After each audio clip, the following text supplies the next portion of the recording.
Hey, what is up, everybody? So, this is a review for the USS Oklahoma, as well as a review of the Always Courageous containers, as well as a review or a the Veterans Day Part 2 ship review. Or ship setup. I will be getting other ships that the U.S. Navy had as well. So, just again, thanks to the U.S. Navy for all that you do. And here's a review on the USS Oklahoma, as well. Sorry for the background noise, but yeah. So, thanks to everyone who served in the U.S. Navy, U.S. Air Force, and U.S. Coast Guard and U.S. Army. I'm a big fan of the U.S. Air Force as well as the U.S. Navy. So um, that's why I do these reviews, and that's why I love making reviews because it's so cool to have ships that actually look like the actual ships from somewhat like it, or somewhat like it. Like they don't make like it's kind of um different how they make it, but like how Wargaming sets it up. But with some of the ships, but you just gotta do research on how World of Warships set up the actual ships, and you will end up figuring out that what the ship is from and how realistic it is. All of these ships in the game, besides the Russian battleships, are realistic ships. They were supposed to be ships in the U.S. Navy, like the hang on a second, like the Kansas, Minnesota, and Vermont class battleships. That was the alternative that we had compared to using the U.S. Navy, Iowa, or the Iowa and the North Carolina class, due to the enemies that we had to face that had faster battleships. For us to have slower battleships, that would be a big disadvantage for us. So that's why we have faster battleships. We definitely had two routes. Basically, the Kansas, uh, Minnesota, and Vermont class battleships are supposed to be. Um, they hang on a second. They are supposed to be variants of the Colorado class battleships and updated. Um, okay, let me post this. Hang on, guys. It's not posting. There we go. Yeah, so the Colorado class battleships, as well as the let me just make sure this is okay. So the Colorado class battleships, as well as the Kansas, were supposed to be um updated from the Colorado class. So bigger guns, better secondaries, stuff like that. But we went the other route because our enemies had faster battleships than we did, so we were going to be end up being more competitive in that way. I believe the USS Oklahoma was it's part of the Arizona class, and I believe this type of ship was in Pearl Harbor during the attacks. I had to do some research on that, but I believe that's what people are saying about this ship. Once I get it, I will read the thing like I usually do, and hopefully this is going to be a shorter stream than 5 hours, but if it does go on for 5 hours, that is fine too. I want to make sure I get every as much information um in these videos as I can, and I'm just looking for the um there it is. Is that it? No, that's not it. When to share one. No, I'm looking for XSplit. So yeah, I just want to make sure you guys can be competitive in the ship in any ways, shape, or form. So this ship is generally like the Arizona class battleships, slow battleships. Basically, my suggestion, probably before even using it, play it like the Arizona. Um, it's gonna be a little different in dispersion because of the gun setup, but and because of the shit speed, but it's pretty much like in Arizona. I hope I do get it. Sorry if I'm saying I'm on. I'm just trying to set stuff up and think of stuff at the same time to tell you guys. So basically, set up like the Arizona. That's how I'm gonna set this ship up. I don't know if I have enough to fully spec her out, but I should have enough to get um get enough for her to basically run a battle in her or a battle or two. So key to this ship, play it like the Arizona. Do not use it as a tanky ship or a, you don't want to. I mean, I'm sorry. You want to use it as a tanky battleship, but you don't want to use it like a Tirpitz. It's not a Tirpitz. It's not a tier 5 Tirpitz. It's a Arizona class battleship. It's still a dreadnought battleship. So you don't want to use it like a Tirpitz. Yes, I know Tirpitz is definitely higher armored than the I'm looking for World of Warships now, than the other ships in the game, but you do not want to really use like a Tirpitz. You want to use it like in Arizona, where you're gonna not be fully broadside, because with the way Wargaming sets up these ships is they make broadside battleships. I mean, broadside ships. Let me just go through this before these guys can hear me better. The way they set these ships is basically your broadside, you get Citadel. It's a higher chance of you not getting Citadel, but you still get Citadel if you're broadside, of course. But you're not going to get broadside like in Massachusetts. So I would not suggest going broadside. I would probably suggest the best way, and I could play the Arizona for you guys too. It's basically like playing the Arizona. It has the same gun layout as you're going to see shortly, and I'll do the setup for the Arizona and what I have for the Arizona compared to the Oklahoma and what I suggest for the Oklahoma. I believe armor is different because she has, she's like the New York class in terms of speed, I've heard, and she's between the New York class battleships and the Arizona class battleships. So let's open up this and get our thing here. These are always courageous containers. They're going to be available in game until the end of this week. Oh, I got it! Yay! Cool. So I ended up getting that. So yeah, I only need 4. I think 1 to get it. Really? Oh, cool. So we will be able to get this. I did not expect that. Okay, cool. So let's get another thing, guys, and then we'll get the USS Oklahoma. Boom. There she is. Yeah, baby.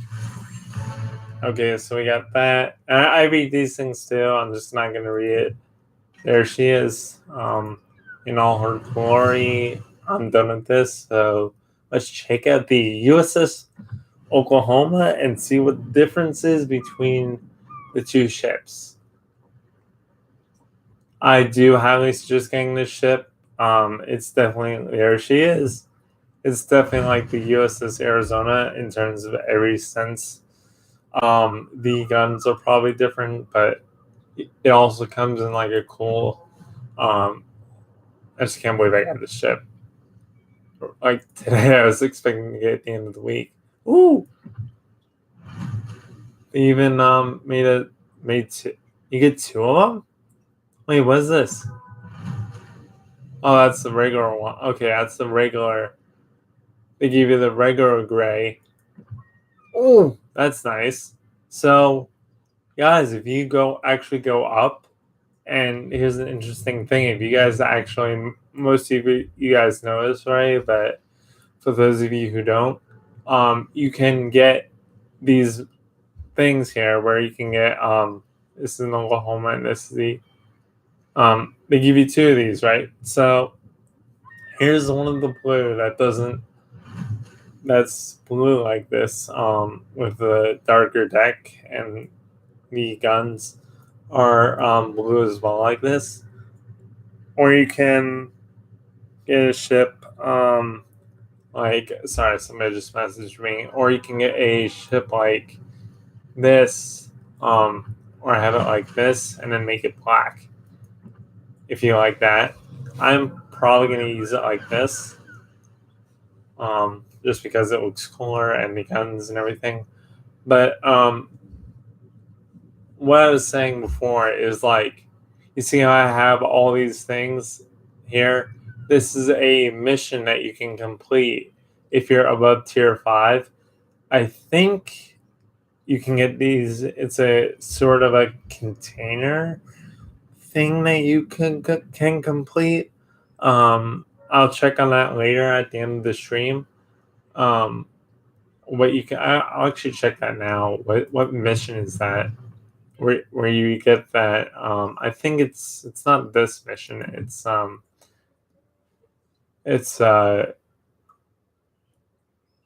Can I already complete this? No. What is this? This is the Italians, I think, right?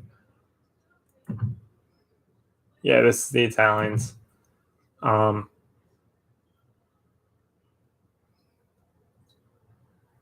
that commander is actually a guy. It's just saying putting it as an anime girl because of my modification on the game. So basically, if you let me find that mission I was talking to you guys about. I think is it shipbuilding? No, it's not shipbuilding. It's not, definitely not shipbuilding. Also, you get a super container from this. No, you get a tier 7 or 8, I think, container from that, which is pretty cool. I'm just trying to find the mission that I did that with. King of the Sea is also a premium ship container, which you have to wait until next year, but 5 epochs. You can also get that if you complete the 5 epochs mission. I think it's this. Is this Legion of Honor, I think? Oh, yeah, it's the Legion. So if you complete the Legion of Honor containers, you can pretty much get. So if you complete, like I completed this one, so basically I'm able to get an extra. I think it's gray if you do it. So if you do it gray, so what you guys probably won't have is the availability to change it from black to gray. You guys will just get the gray camo, I believe, from what I'm seeing. And you guys will just have the gray and the. So basically, after you complete this, you guys won't have the ability to change the section unless you have a good number of these completed. I think I have the battleship one completed. No, I'm sorry. This is the Russian. I think this is the Russians. This is the French destroyers. So you need to find the American one for this. I believe it's one of these. I'm not sure. I'm trying to find it for you. It's Dunkirk containers, mortar warships, 2 years. gives you congratulatory. Trying to find the right one for you guys, so you guys know which one it actually. It's one of these missions that you get that availability from. So basically, if you're looking at the ship,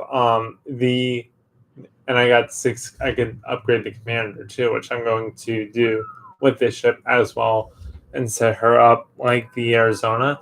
So if you guys do that and have, basically, if you guys have that container, or what do they call it? What do they call these collection? If you guys have that collection completed, that gives you the availability to do this, then you guys will have the availability to change that camo. So I'm gonna just open these up to just show you guys the rest of what you get. Get coal, more coal, I need coal, flags, and last one is credits and flag. So basically, you guys will have that if you have that collection completed. That gives you the availability. I think it's I forget which one it is. I'll try to find it for you guys and let you guys know in a section. But if you guys do have the availability to do that, like if you guys have that collection completed, that gives you that mission to complete. Then you guys will be able to have access to that black camo. Also, if you guys do complete that mission after this, that collection is not part of, I think, here, let me find it just so I can show you guys before I do the review and possibly end up forgetting that I have to show you guys the mission is all completed. Let me see. North Cape collection. So that's not it. This is not it. This was the Bismarck collection. Dunkirk collection. This was the Royal Navy Destroyer collection. Billy Pollock. Naval Aviation. Okay, so it was the Naval Aviation collection. So if you guys complete the Naval Aviation collection, that's it with the aviation containers. So you guys can still get that by collecting the Naval Aviation containers in the armory. If you guys are new to the game, so these containers that are right here, oh, that's commanders. So these containers are right here. Will give you the Naval Aviation containers. If you collect these containers and complete the collection of those containers, you guys will have access to the black camo on the ship. You guys, as long as the Naval Aviation collection container is available in the armory, you guys will have access to getting this cool black camouflage on this ship. For all the reviews that they do, I'm going to just use this camo that you can get. You have this camo, so you have 2 camos. This camo, and you have this camo. I'm not sure after this if you do get this camo as a reward and you're able to do this, but I'm sure that I'm definitely sure if you complete it, because I have it now, if you complete it, you will have this camo. This is not an extra camo because of the Naval Aviation containers. This is an extra camo for the this is an extra camo for the reward for the ship. Now, so basically, last thing I'm going to say about this camo that you're looking at. So only way you can get this camo is if you complete the Naval Aviation collection, not the camo, but this color scheme. If you like this color scheme on this ship, the only way you can get this color scheme on the ship is if you complete the Naval Aviation containers. So that's the only. You'll have this camo, so you'll have this camo, and you probably will have this camo. I'm not sure if you buy this ship if you will have both camos. If you buy it like in the premium shop and not do the containers, but if you do the containers, I believe you will get this camo as well. I'm just not 100% sure. But if you do get the Oklahoma by completing these missions, you will get this camo, the Type 9 camo for the Oklahoma. I'm not sure if you will get. So if you do complete the missions from the ships to victory, you will get it. If you just collect containers, I'm not sure if you'll get it. But if you, and the only way you can get, so that's how you get this camo. Through the missions that you complete. I'm not sure because I ain't get this ship through containers. So I'm not sure if you can get the camo in containers, or are they gonna have you pay for it in the future? But as of now, the only way you can get this coloration, this black camo, is through the Naval Aviation containers. If you do, I'm not sure. I'm not sure, like if you're gonna have to pay for this in the future. But the only way you can get this is through the Naval Aviation containers. That's how I got. That's how I had the ability to change the camos. Now, most of you guys probably already know that, but I just wanted to say that just for the amount of people that watch this that have not played this game yet. So, anyways, let's get to the review of this ship, or the not the review, but the setup of this ship. So, how I plan to set up this ship is like my Arizona class because they're pretty much the same ship. So let me set this as a primary ship. And most people don't like these ships because they're so slow. But it's part of our history. It's part of the our Navy. So I'd rather keep in my port. The only thing I did get rid of was the Ohotnik because it always caught on fire for me, and it was a tube, skinny long tube, so long turning radius, and it went into the amount of torpedoes is awesome. Yeah, you can take out ships, but if you get shy HE, you get caught on fire, and you do not have a heal with the Ohotnik. So basically, you're a fire starter. I didn't see any benefit with the guns on the Ohotnik. But the only thing that I like about the Ohotnik is the torpedoes, and I'm not really good at torpedo ships anyways, so that's why I ended up selling it. But I do plan on buying it in the future again. And I need to sell it to get something for the. I need to sell it for the Bismarck. But which is also the idea. But I didn't really use the ship anyways, and I didn't really play it. I think the last time I played it was like last year. So basically, I didn't really need it. I got it from reward anyways. So yeah, I could have kept it, but I didn't really want it. But I do plan on getting that ship in the future. Anyways, sorry for that. But let's get to the review. So let's go to the Arizona first and see what the comparison is between the Arizona and the Oklahoma. I'm sorry, not the California. So the Arizona is a, you know what? Let's do a little information on both ships.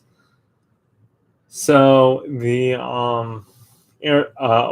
Oklahoma, the Arizona is a a U.S. Navy battleship with a conventional layout with 2 turrets forward and 2 aft, which you see here. If I go on top, you see the 2 turrets in the front and the 2 turrets in the back.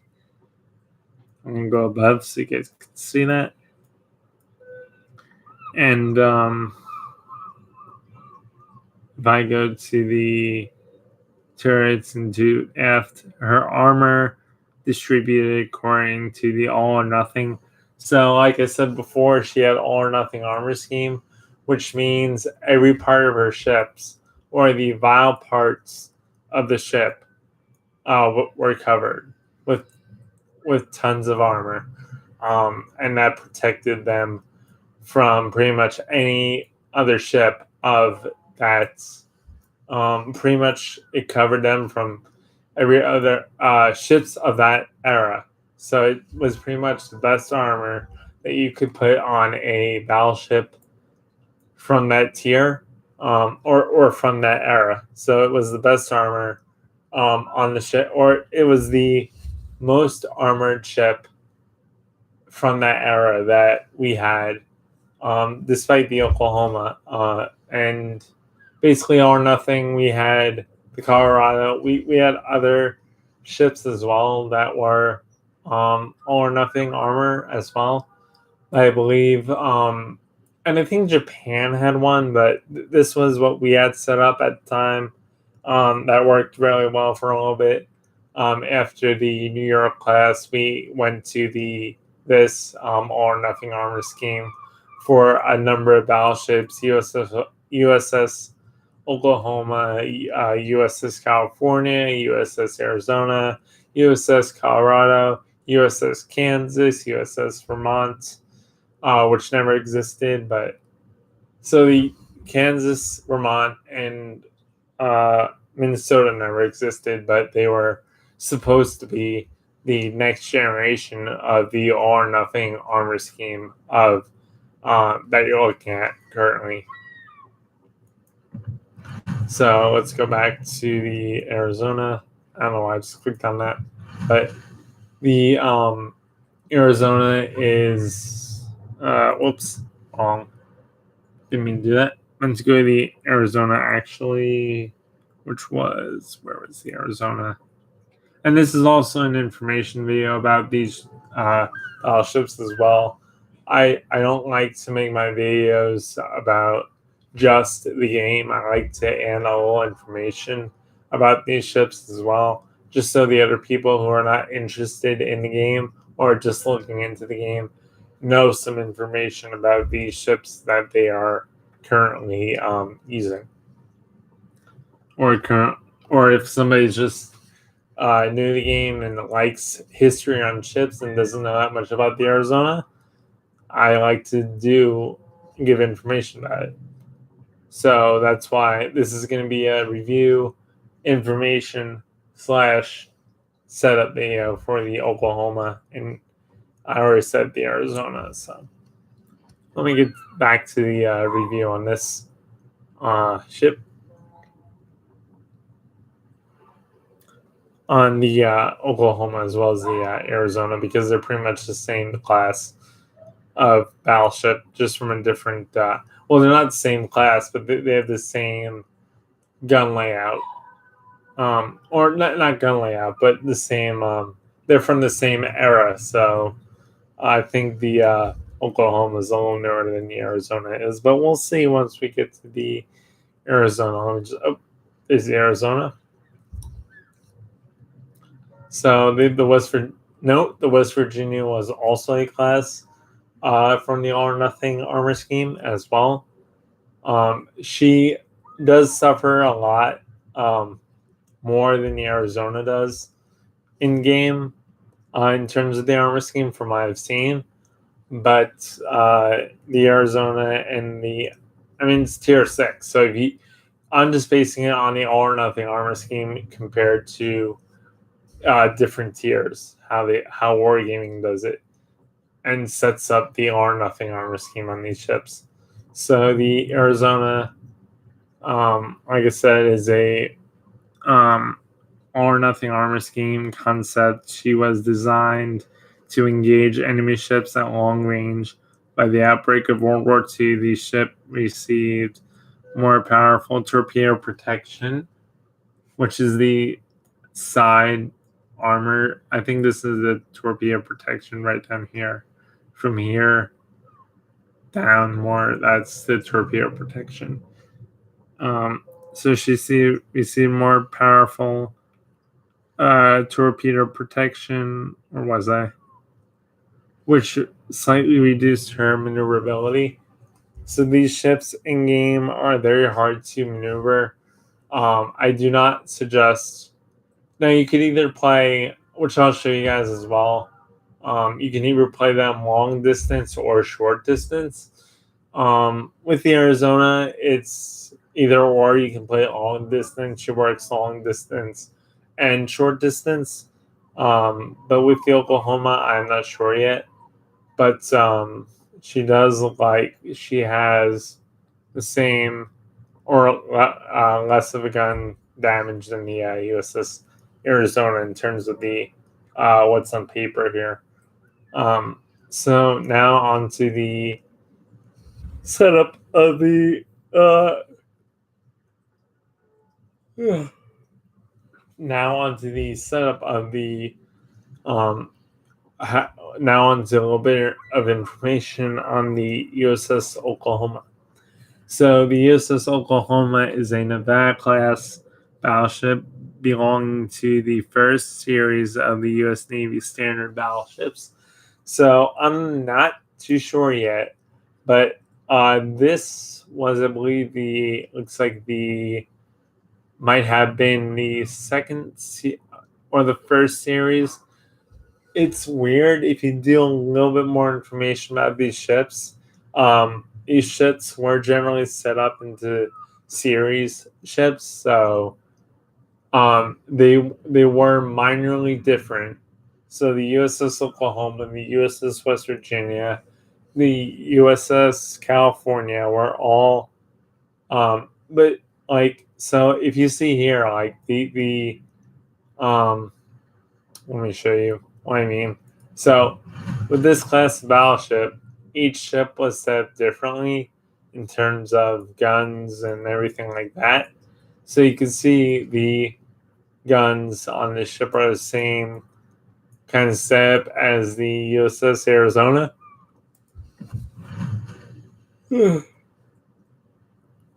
Okay, so you can see the same setup here as the USS Arizona, same area on the ship. But the main difference between the USS Arizona and the USS Oklahoma that I see is these guns. So on the USS Oklahoma, the guns are 3 and 2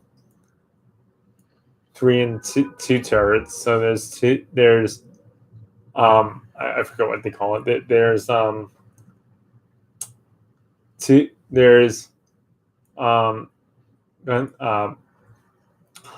do they call it? I'm sorry guys, I'm trying to think. You call it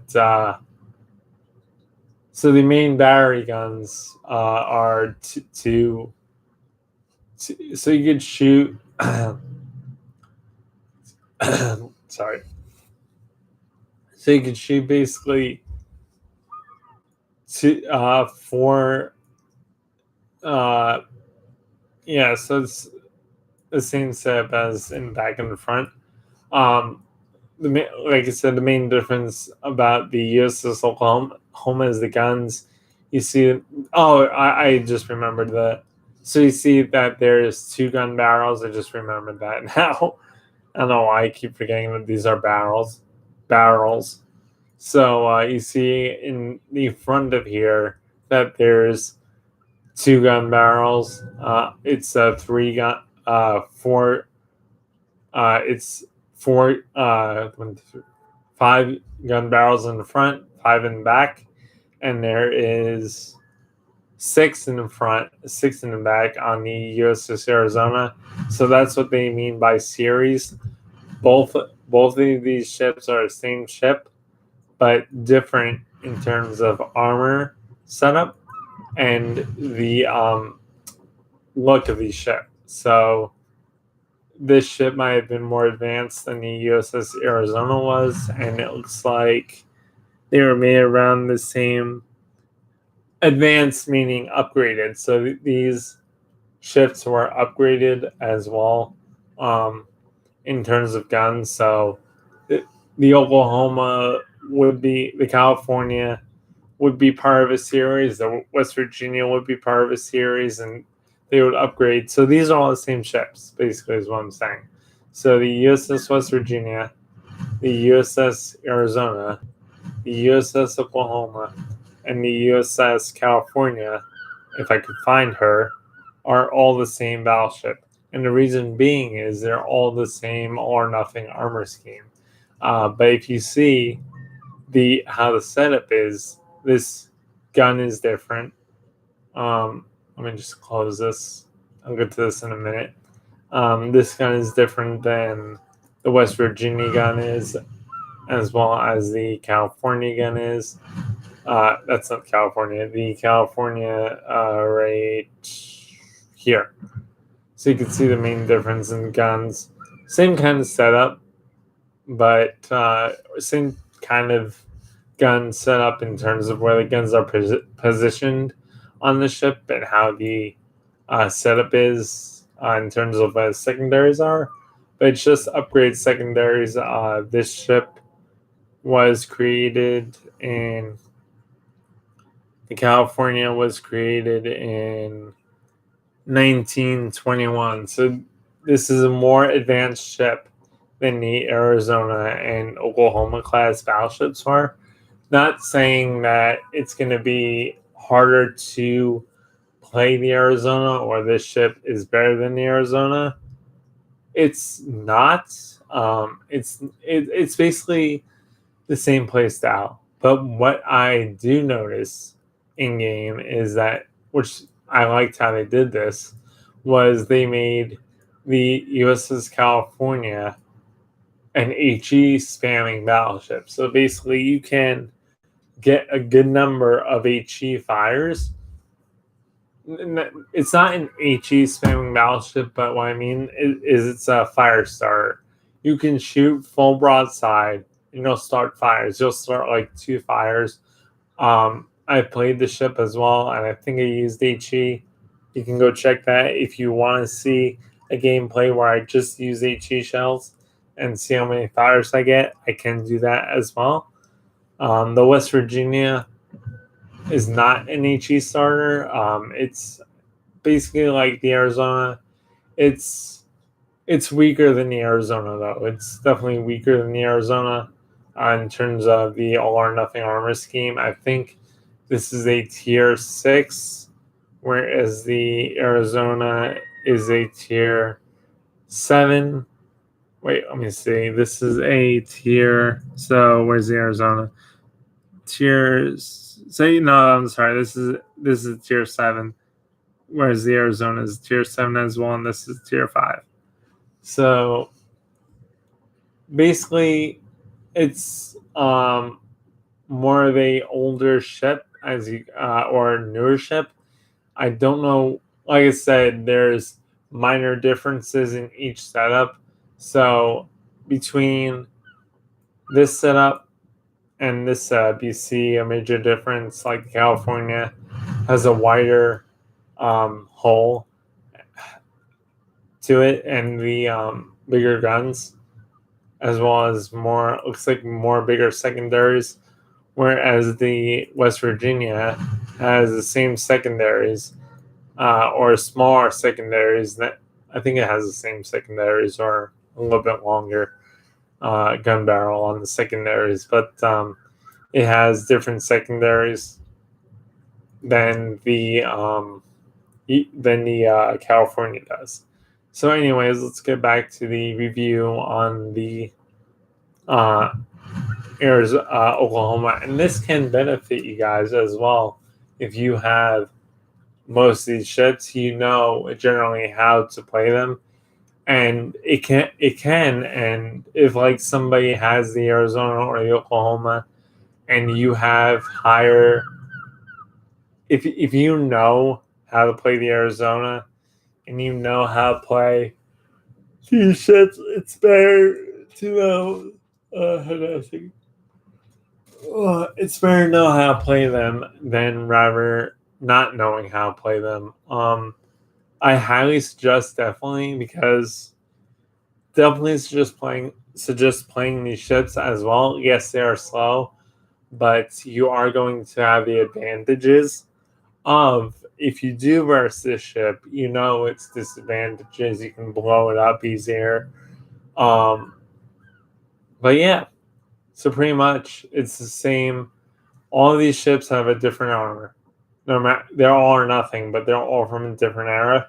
So they all have a different armor scheme set up and gun set up. So they're really fun to play that way. I never actually played this ship yet, as you can see on my ship XP, or this gun setup at all. I think this is like actually the first gun setup like this in World of Warships.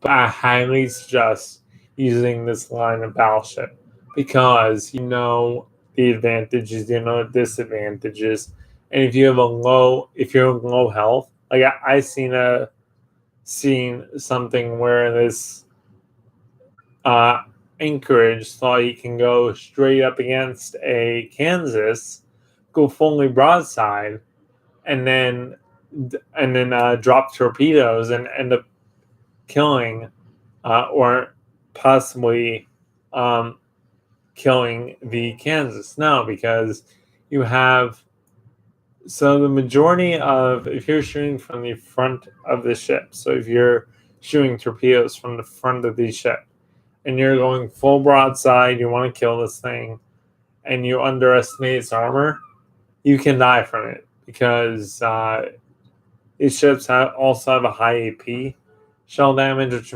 which means they can citadel heavy cruisers. So not a high AP, like a very high AP, like the Massachusetts class battleships, but they do have a generally good AP shell. Whereas if you were to go fully broadside, which most people don't do, but this guy did, and expected the Arizona to die, or the Kansas to die. No, they have, because if you go look at the armor scheme, so if you look at the armor on these ships and you go to, and I'll get to this in a minute, but if you look at the armor scheme, where do you not want to hit? You don't want to hit here because that's where the torpedo bolt starts. So what this guy did was he actually the Kansas set up actually really quick. And I'm going to get to the review on Oklahoma in a sec. I'm just giving you a little information so you guys can benefit from this in the future or not. I don't know how many people are going to watch this video, but I just like to definitely give my point of view in terms of setups in these ships and how to play them and whatnot. So what this guy did, I didn't see where the torpedoes actually hit, but look at where the torpedo bulge is. The torpedo bulge is here. You're going full broadside, which means full broadside the anchorage. Look where I have the anchorage, so I'm just giving guys a little pointers and stuff while I'm doing this review so you guys can have success while using any of these ships that I'm showing you. So if you go fully broadside in an anchorage, which I do have and I can't find right now. Let me see. I think it's up here. Yep, right there. So if you go fully broadside, so here's the full broadside on the anchorage. So if you go full broadside, you have your torpedoes right here. So your torpedo range, yes, it's your whole ship, the whole side, but you have straight on is half of your ship. So generally, if you're shooting straight, you don't want to shoot when you have a heavy cruiser like this. You do not want to go full broadside. Reason why is citadel, and you're turning. So by the time you turn, you're listing to the right or left. So basically, your armor, if you look at a Prince Eugen or Tirpitz, whereas you can Citadel Tirpitz, and you can Citadel a Massachusetts.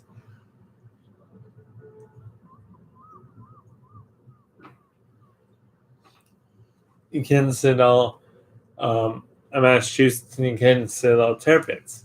That's just because they're basically you have a hard time Citadeling a Massachusetts if it's fully broadside to you compared to.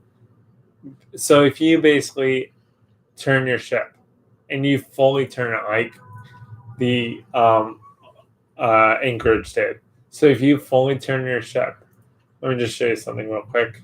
And I'm going to get to the other review. I'm just giving you a little information on armor schemes as well as other stuff so you guys know what I'm talking about. So if you guys go to the Citadel, which is right here, or no, it's right here. I just took the Citadel off. Oh, that's not Citadel on me. Where's the Citadel in Arizona? I think it's right here.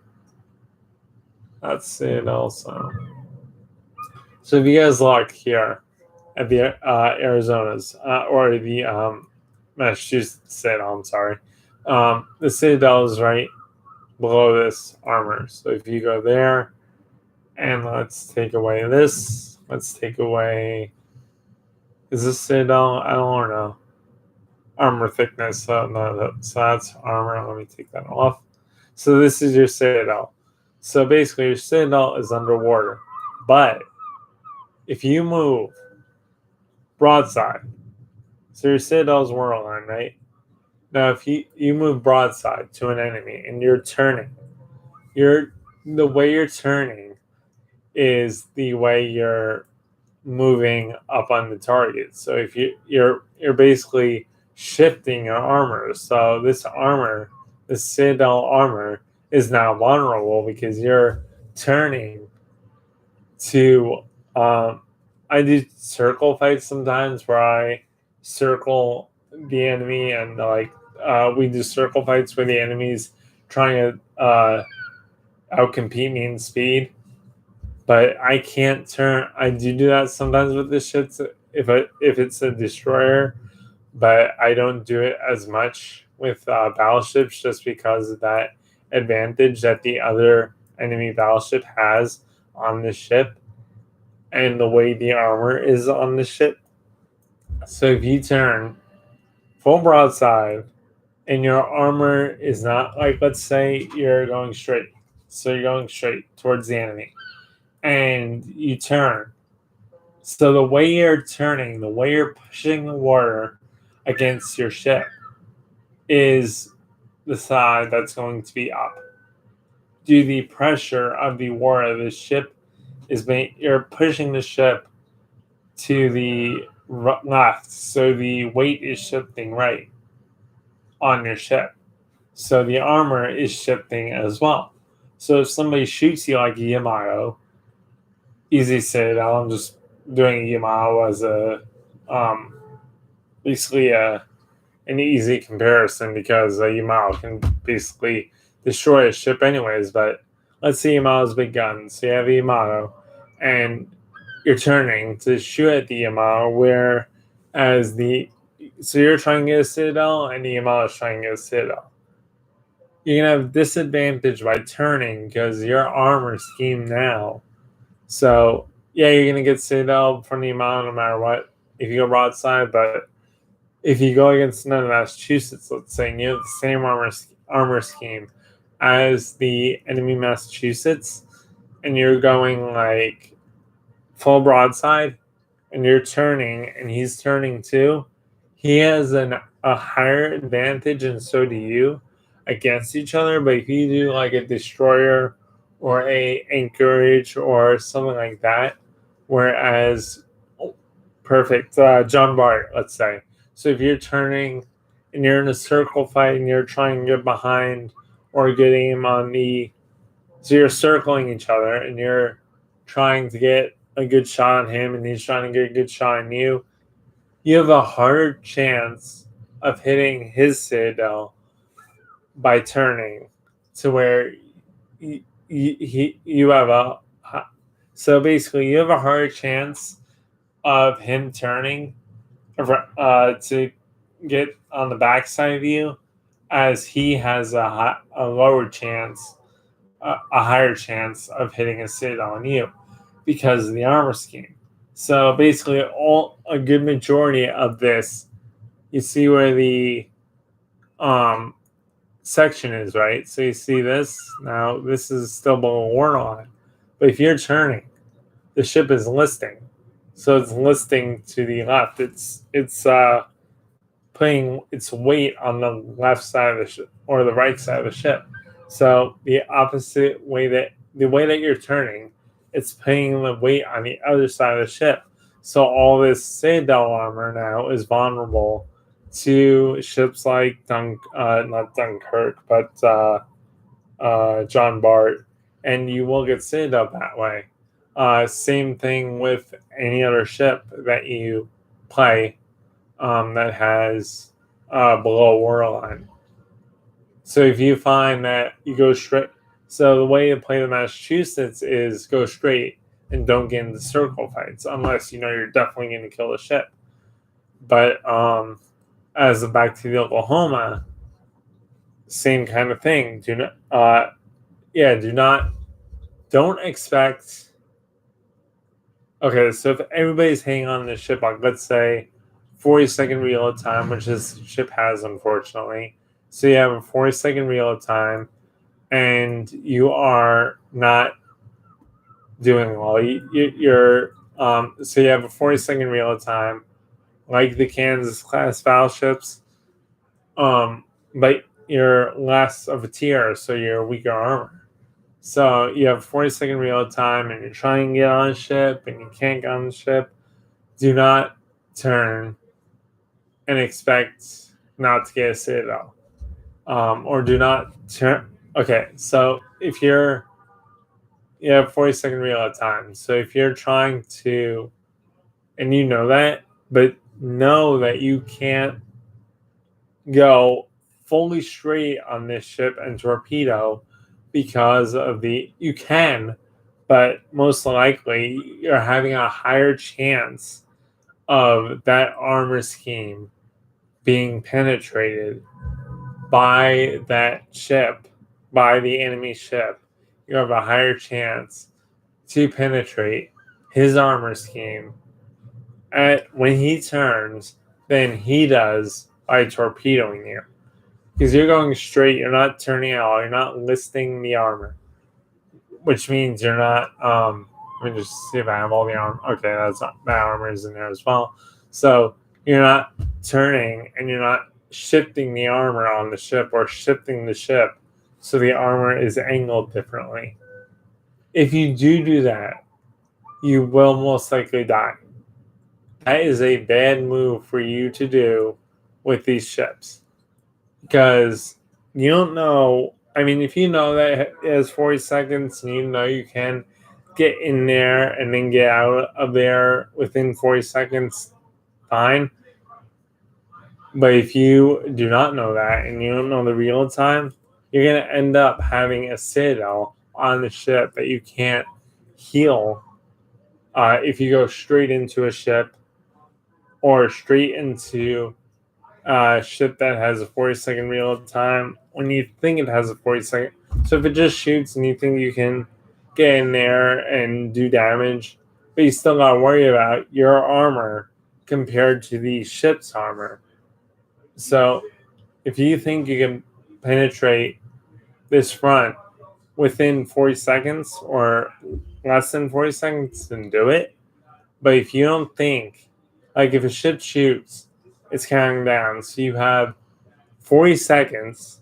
Within 40 seconds, so you have roughly 20 seconds to get to the ship, to go fully broadside and shoot at the ship without getting citadel. That is extremely hard to do and extremely hard to counteract the speed as well. I do not suggest doing that. So what I do suggest doing is just going from the ship and doing it like going straight and turning, but not turning fully. So if you have a ship that just shot, be safe. Do not expect the ship to be reloading when you get there.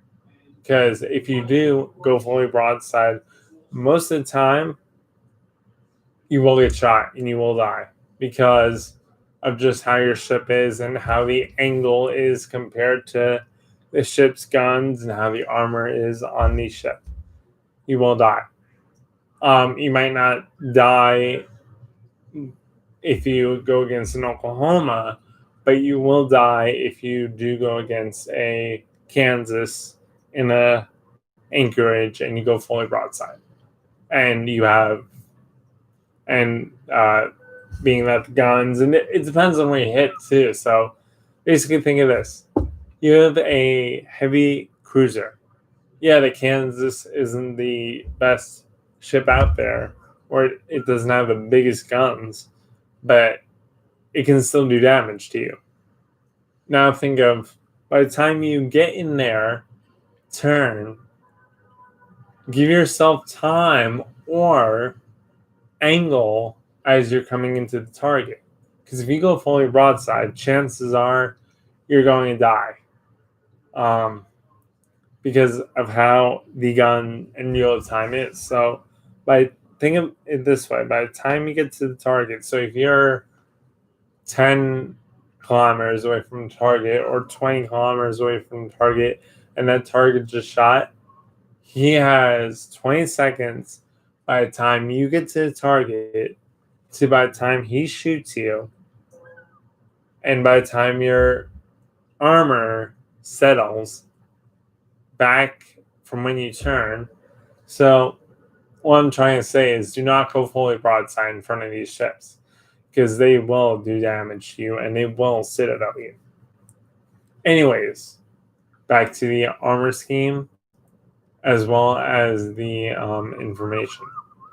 I just wanted to say that because I just saw one person do that, and he definitely expected to kill it, but he did a suicide run, and the ship ended up getting him. So I just wanted to say that just for new players, so they don't generally expect that. Also, which I have a problem doing now that I'm trying to fix, do not go fully side. Okay, so if you're against the Tirpitz or a destroyer, mainly Tirpitz actually, because Tirpitz, Pommern, Agger, anything that's strong, like an Agger or a Pommern that has torpedoes on both sides of the ship, do not go on one side. And if you don't get torpedoed, go to the other side. Do not do that. Because I've done that many times. And what happens is they have the torpedoes loaded on one side, so they can't get you on one side because of, I guess, the rotation of the torpedo tubes. But they can get you on the other side. I still do that. I don't know why in my games I still do that. Expecting the ship not to have a reload time. But anyways, I'm sorry. I'm just giving advice on gameplay that I've played with ships like this, or gameplay that I've seen that totally didn't work out too well. I want to give the new players the advantage that don't have the ability to get these ships right now, or get Dunkirk or get other ships. So if you're against a premium ship in what I'm trying to say is like I'm trying to give people advantages if they do not have the ability to get premium ships. And the advantages of just future battles is what I'm trying to do. So if you go to the section here and you look at this ship, it looks awesome. I love the ship. Let me just see if I have to read anything else with this that I missed. No, I do not. armor protection and her main okay. So yeah, I do have it. So the Oklahoma is a Nevada class battleship belonging to the first series of U.S. Navy standard type battleships. Oklahoma had all or nothing armor protection, and her main battery guns were concentrated at her fore and aft ends. So her main battery guns were in the front, were concentrated in the front and in the back of the ship. That's what it's basically saying. By where the guns were concentrated on this battleship.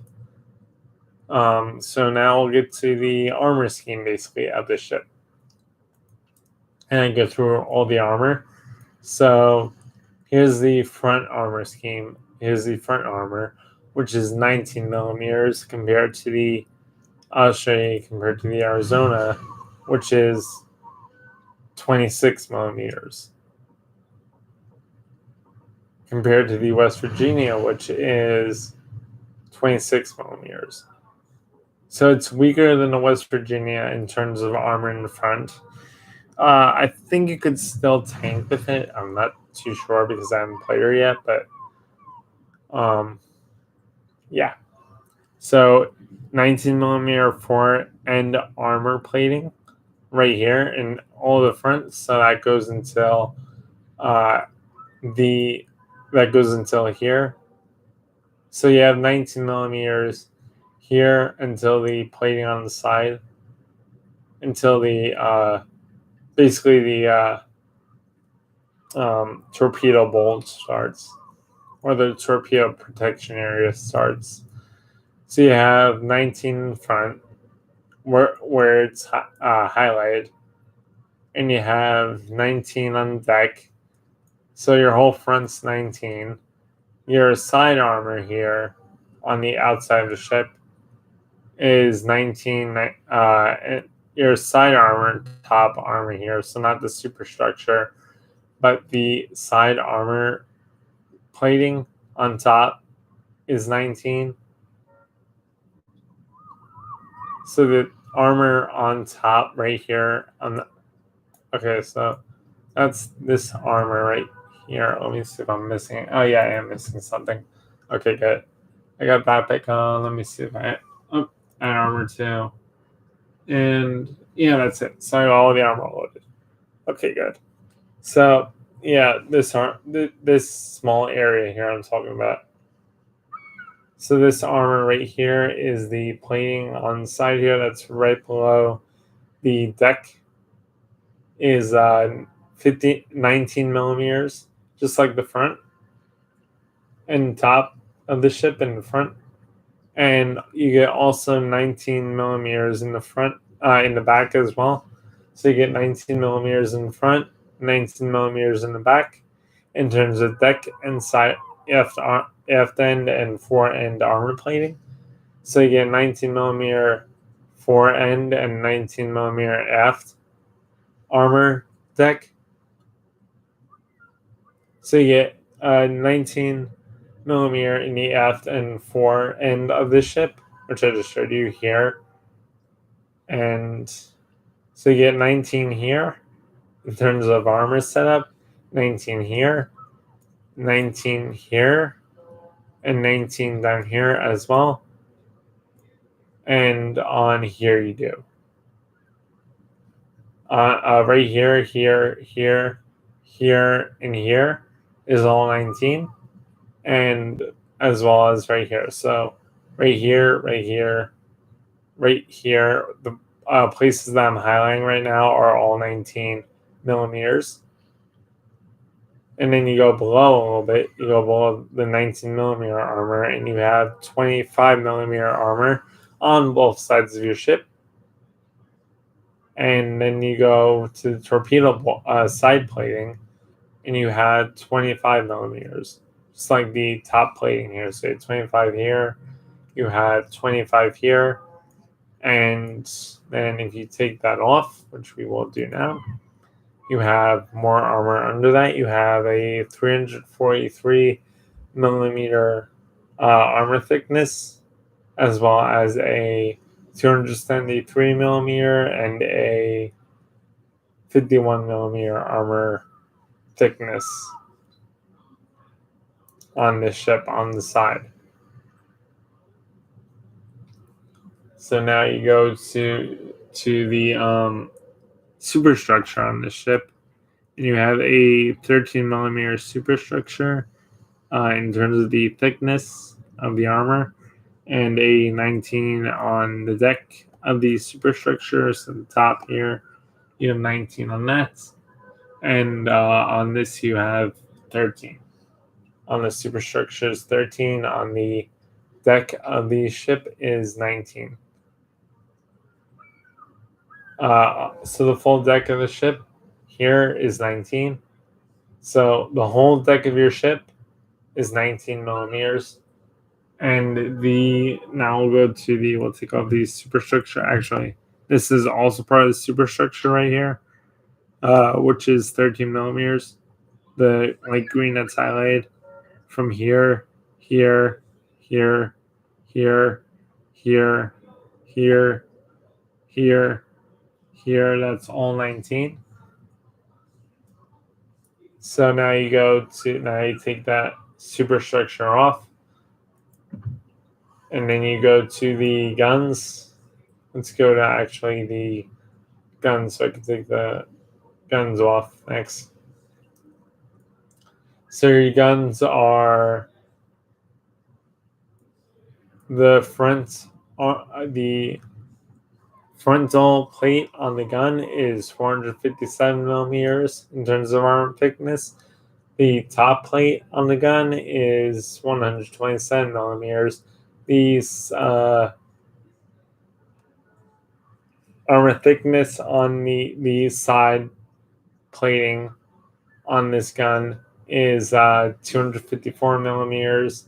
So 127, 250, 127 on the top, 254 on the sides. 229 millimeters. 229 millimeters on the side, 127 millimeters on the top, and 457 millimeters in the front here. And on the back of the turret, there is a 225 millimeter armor thickness on the back of the turret. That armor extends to all the turrets, same armor scheme as you guys can see. 330, 102. No, I'm sorry. Hang on a second. Where did I get 102 from the side here?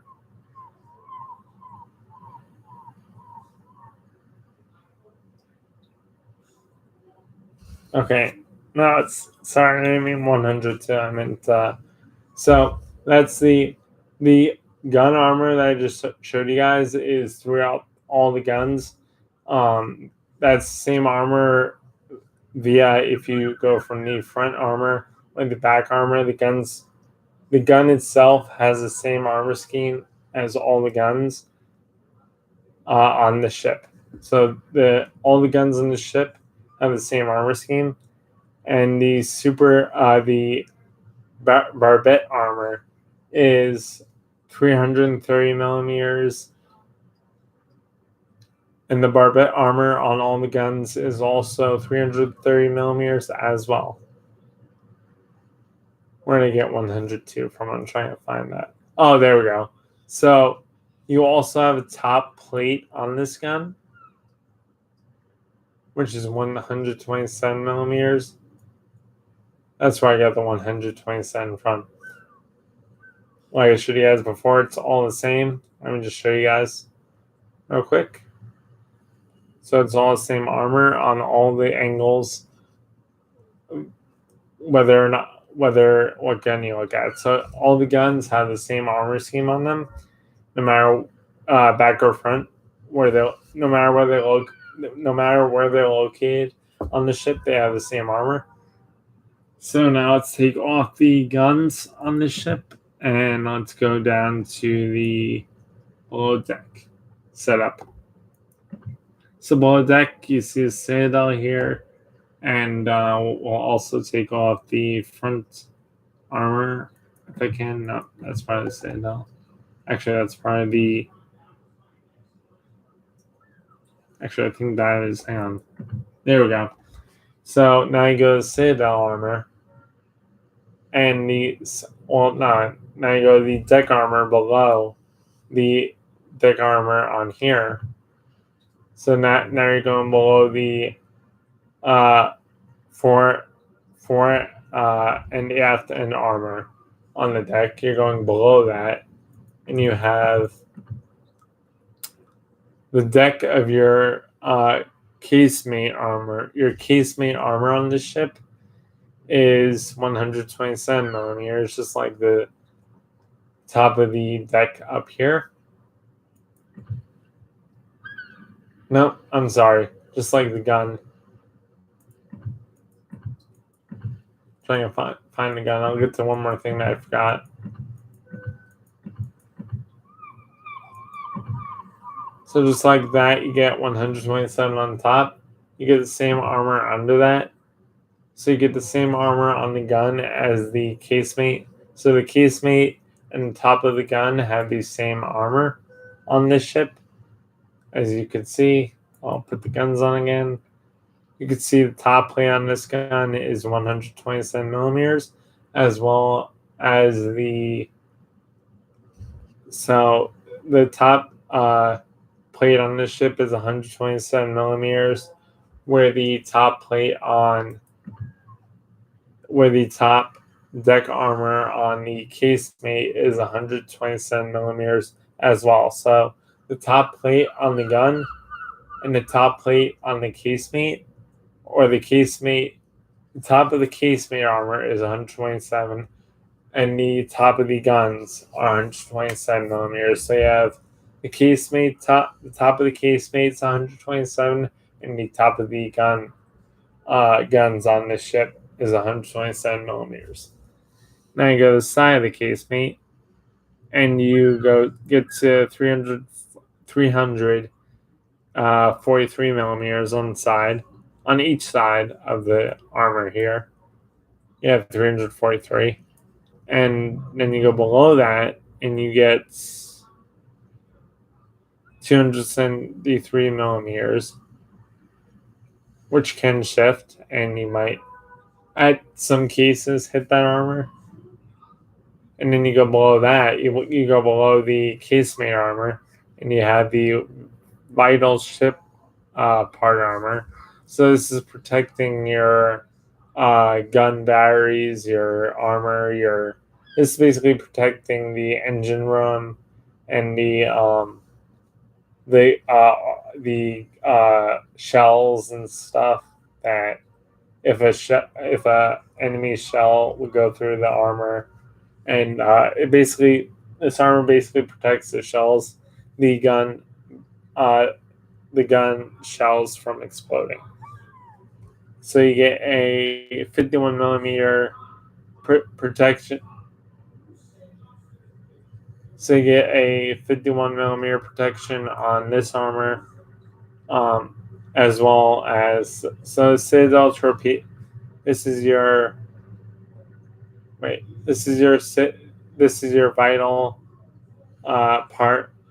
So this is protecting your gun shells and the ship engine room. That's what this is protecting on the ship. I'm pretty sure it is. And then you go to the front. So the side protection of the vital ship part armor is 51 millimeters. The front part, the front part of the armor scheme to the vital ship area part armor. So the armor in the front is 25, whereas the armor on the side is 51.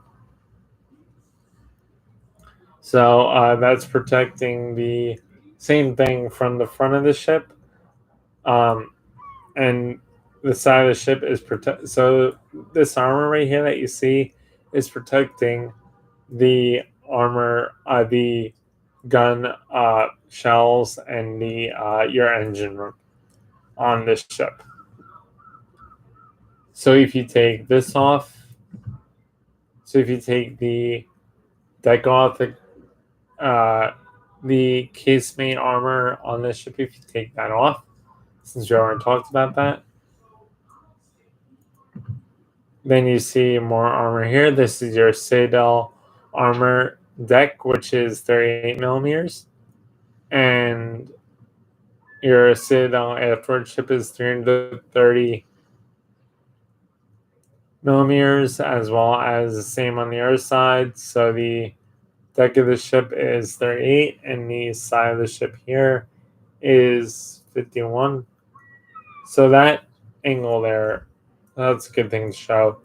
This tiny part of the ship armor, say you have a 38 deck, Citadel deck, and you have a 51 Citadel armored deck slopes. So your slope armor on this ship is 51 millimeters, and your Citadel torpedo bulkhead. So this is the bulkhead and the torpedo protection that you have on your ship is 51 millimeters. And basically, if the torpedo does hit this area, or if aerial torpedoes do hit this area below here, where they usually don't, but if they hit here or below, that can I think this is just for Citadels. I don't think it's so. Basically, this protects you from getting Citadeled with a torpedo. I don't think that's possible, but I believe this can also protect from rockets. I'm not sure how that works, but I think this protects. This armor is basically what they do is if a torpedo hits this bulkhead here, your armor scheme is going to be if a torpedo, what I'm trying to say is if a torpedo hits this armor here that is highlighted, it cuts the damage in half. So if you're battling, like I showed you guys, you want in the Kansas, you want to make sure all your torpedoes hit here, because this is full damage of the actual torpedo right here. If I could show you without. So right here is full damage. So if a torpedo hits here, it's full damage to the ship. It's the full damage that the torpedo can do to your ship. If it hits here, it's half the amount of damage that torpedo can do to your ship, or half of the amount of hit points. It cuts damage in half. So this basically cuts the amount of damage in half. If any torpedoes hit here, it cuts the amount of damage that torpedo can do in half, compared to a torpedo hitting here, where it will be full damage that torpedo can do. And normally when you get a torpedo here, you do not get a flood. So this protects from floods, and cuts the torpedo damage in half. Whereas if it would hit here, you would have, here or in the front, you would have a flood possibly, and you have a better chance of getting a flood here. Whereas from what I've seen, if you get hit from torpedoes here, you do not get flooded. I think that depends on the ship. I know. I think the all or nothing armor scheme protects these ships from floods, but if you do get hit here with torpedoes, you will get flooded. Whereas if you hit from here, you will not get. Most likely, you will not get flooded. So if you're dodging torpedoes and you can't avoid getting hit from a torpedo, hit here. And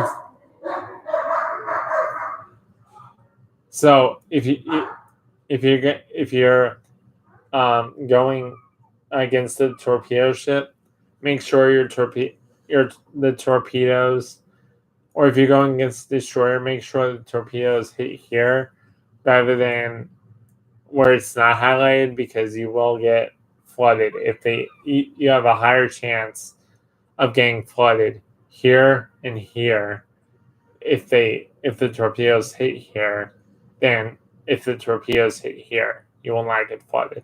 Now, I'm not saying aim torpedoes, or I'm not saying like fully go broadside to have the torpedoes hit, but don't let torpedoes hit here, or on the unhighlighted areas, because you will get flooded if they do hit on the unhighlighted areas, or the torpedo will flood you on the ship if it does not hit a highlighted area. That's what I'm basically trying to say.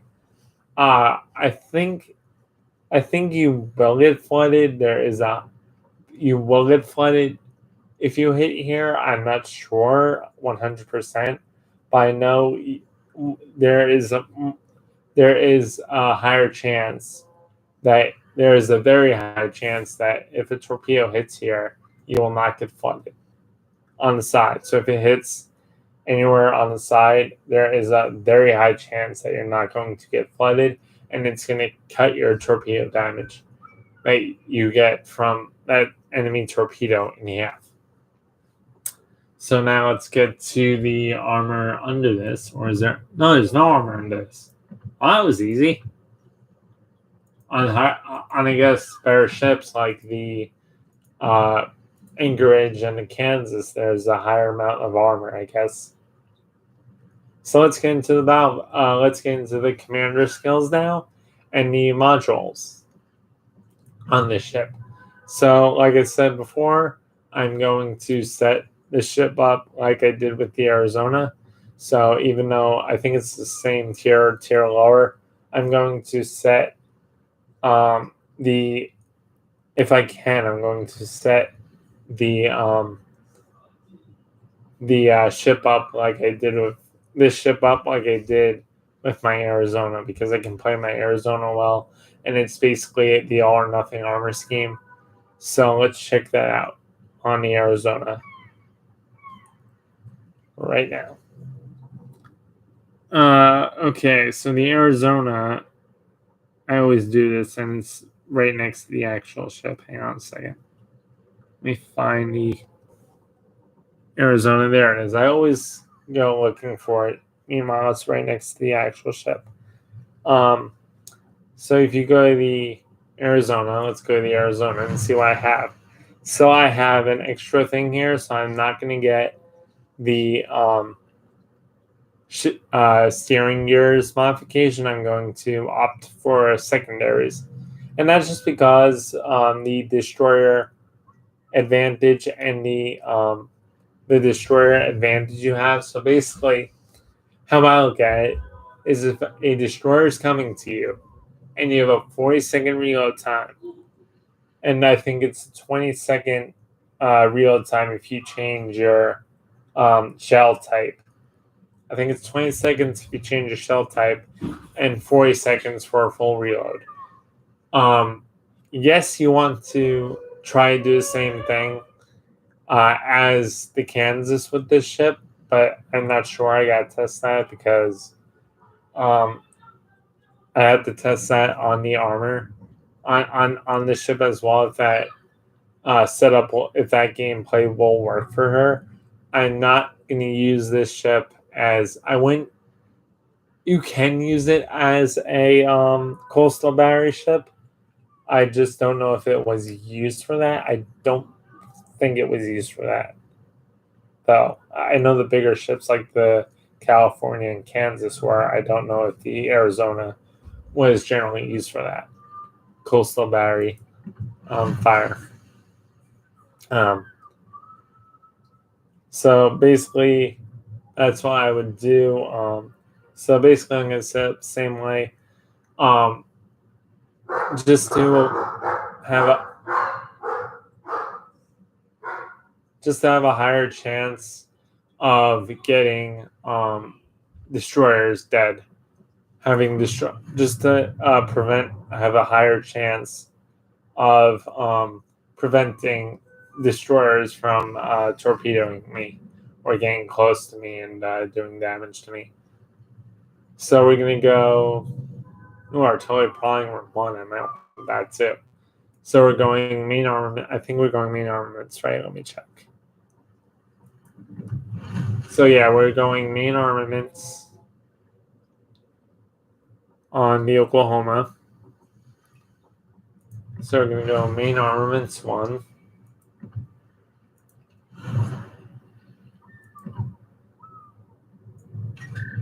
And we're going to go. We might not be able we might not be able to get all of these. And we're going to do damage. You don't generally want to do engine protection on this ship, just because it's the amount of times that you're going to basically, how I look at it is you're preventing it anyways from happening, to whereas if you, in my opinion, you are preventing it by getting damage control, or I can get it. Okay, awesome. So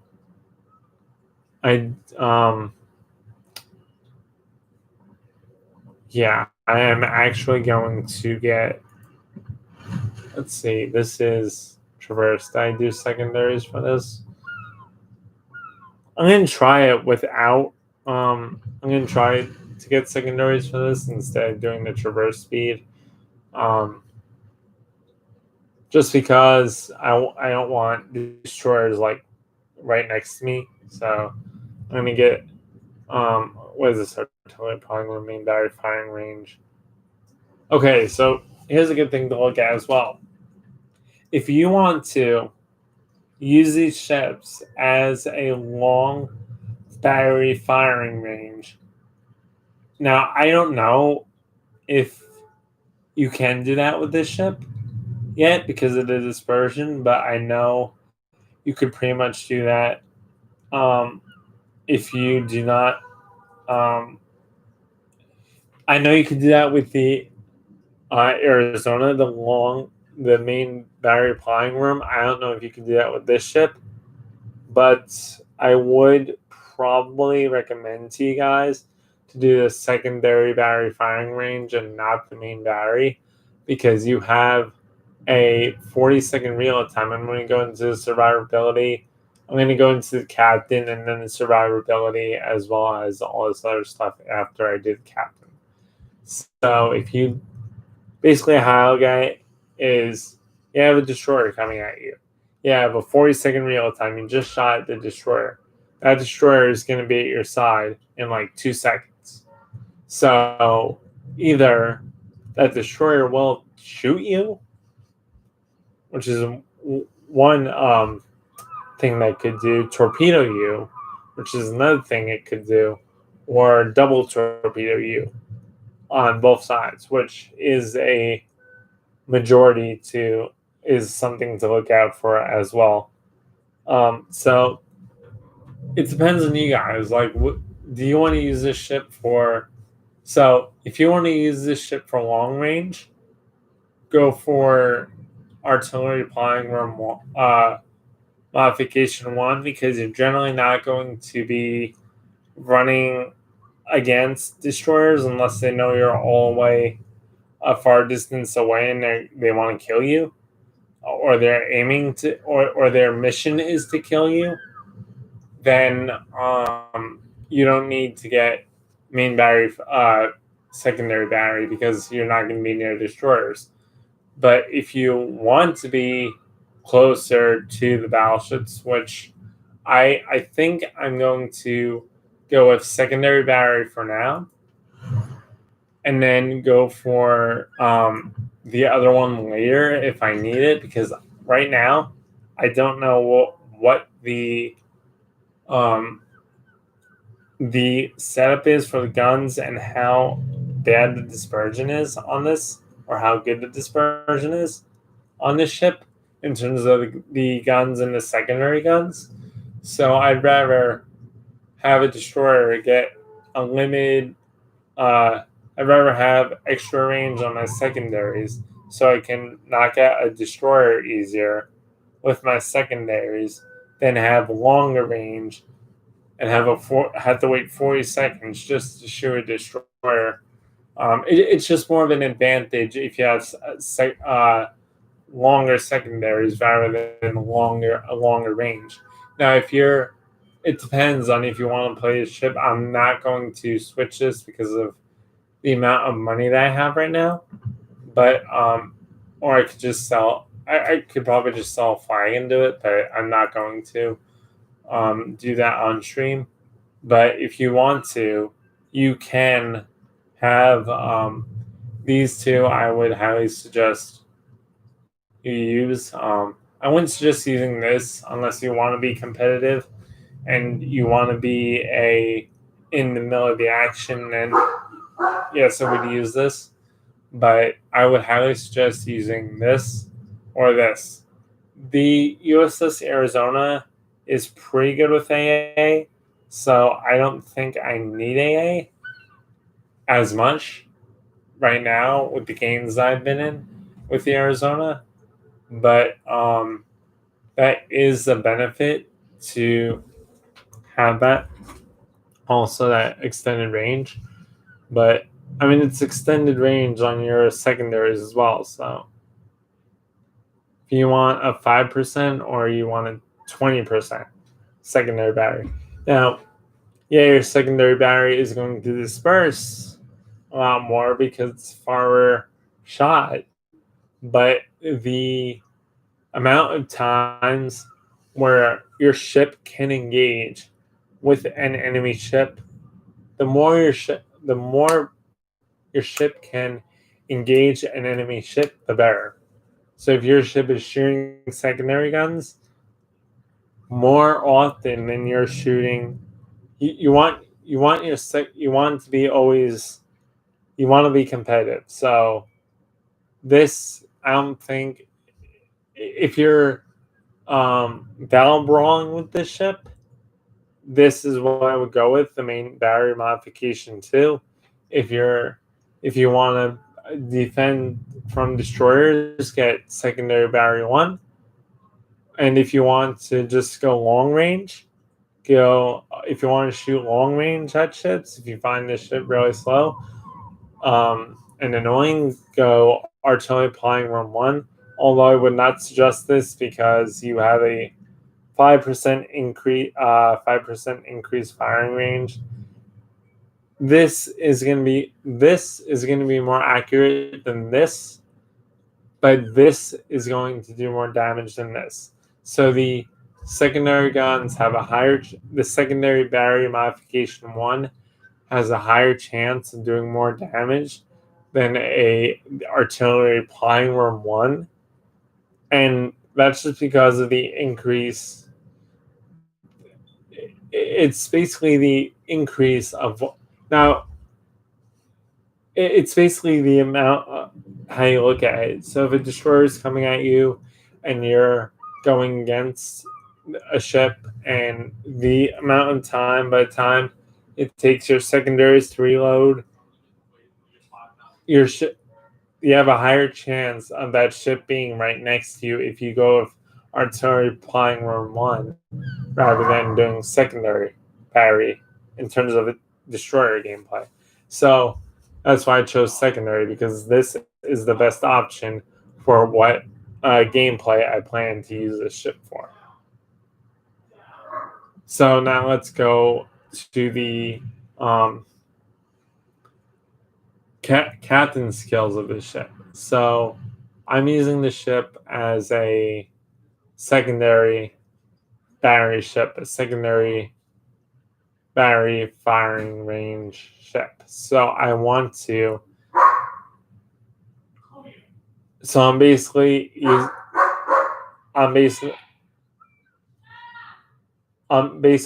the ship as a secondary battery and to protect my sides. So I want to protect my sides. So I want expert loader to time taken to switch. I definitely want expert loader just for that advantage to engage destroyers easier. I want expert marksman.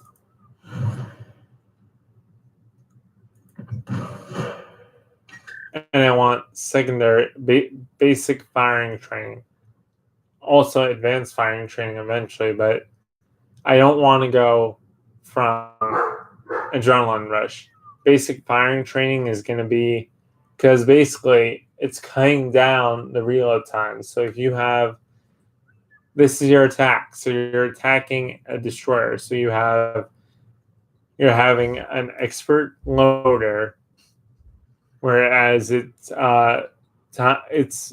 minus 50% of the reload time of your ship. Reduces the time taken. No, I'm sorry.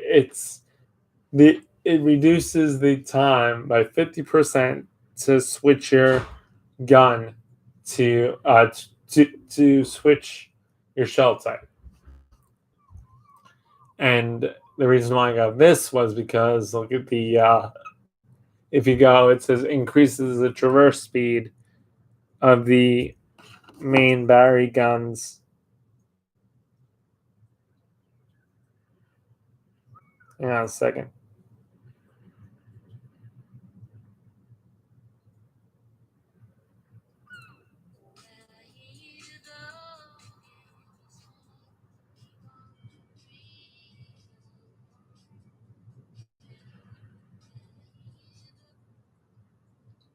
All right, so if you go from, so what I was saying, sorry, I just had a TikTok come up and thought somebody was suggesting me to get a video, but they weren't. So if you basically, yes, you're increasing the traverse speed, and yes, you can get the traverse speed for this ship if you want to be competitive. The reason why I went with oops, hang on. The reason why I went with this and I'm not going with this right away is because it's the. Actually, I should go with this. Wait a second. So, if you look at this and you're like, okay, I have expert loader, I have expert marksman, and so I pretty much edited my reload time, so my reload time is fine, or the time taken to switch shells is reduced, so that's going to reduce that, and the increases, and my traverse speed is pretty good. So now so basically the traverse speed is speed of the guns with a caliber. That's how much it increases. So traverse speed plus 2.5%. So it doesn't do too much, but any advantage with these guns is going to be good when it comes to going against, because these guns have a slow traverse speed. So you want to speed up those guns as much as possible, but you also want to be competitive. So I could go with either basic firing training or increased health. Now, if you're looking at this and you want to be, this is your play style. So if you want to be a farther distance away from a ship, I would go with this. If you're thinking of being a closer distance, go with this because you're getting more health. But this is also a better. It's going to. This is going to improve your health. This is going to improve the effectiveness of your main guns and a caliber. With a caliber up to and includes 139 millimeter. So this basically the reload time of your main battery guns with a caliber of up to 139 millimeters and secondary battery guns. So this basically your reload time is minus 10%. So the reload time of your main battery guns is minus 10%. So you have a 39-second reload, 30-second reload time, I believe, if you have this. I think. I'm curious. I'm going to probably do that. And the continuous damage of your AA is plus 10%, which is also good as well. Whereas with this, you have an increase by 350, and your aircraft HP is 25. So if you're battle brawling with this ship, go with this. If you're not planning to battle brawl, go with this. I'm going to go with this because I want to see what will happen if the reload time of the main battery guns does go down a little bit. Because I do have that on my one of my ships. It's like 30 second reload time on a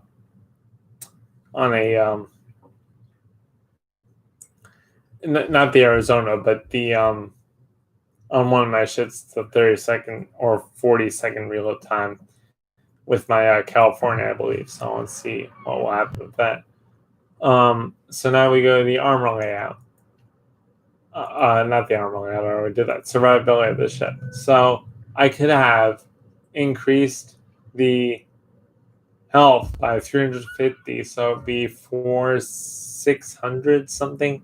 So it'd be 600 health wise, but I don't want to do that because the ship is pretty much armored well enough, and I could always get that option in the future. So I want to make this ship as more competitive, the most competitive as I can now, rather than the future, so I don't have to worry about it. So that's why I got basic firing training on the ship for these guns, rather than get more HP for the ship right away. I do plan to get that in the future, though. Like in the future, I do plan to get the hit point increase. That's probably going to be my next captain's skill, is the hit point increase on this ship. So you have 48,200 hit points, and you have your torpedo protection damage is 18%, and your artillery of your and the survivability in battles is 57, and your hit points is 48,200, and your torpedo protection is 18%. Now, like I said, you go up by 350 hit points. So if you go up 350, that's going to be probably around 600. I think 650. So you get 48,000. No, I'm sorry, not 48. You get 600 hit points, I think.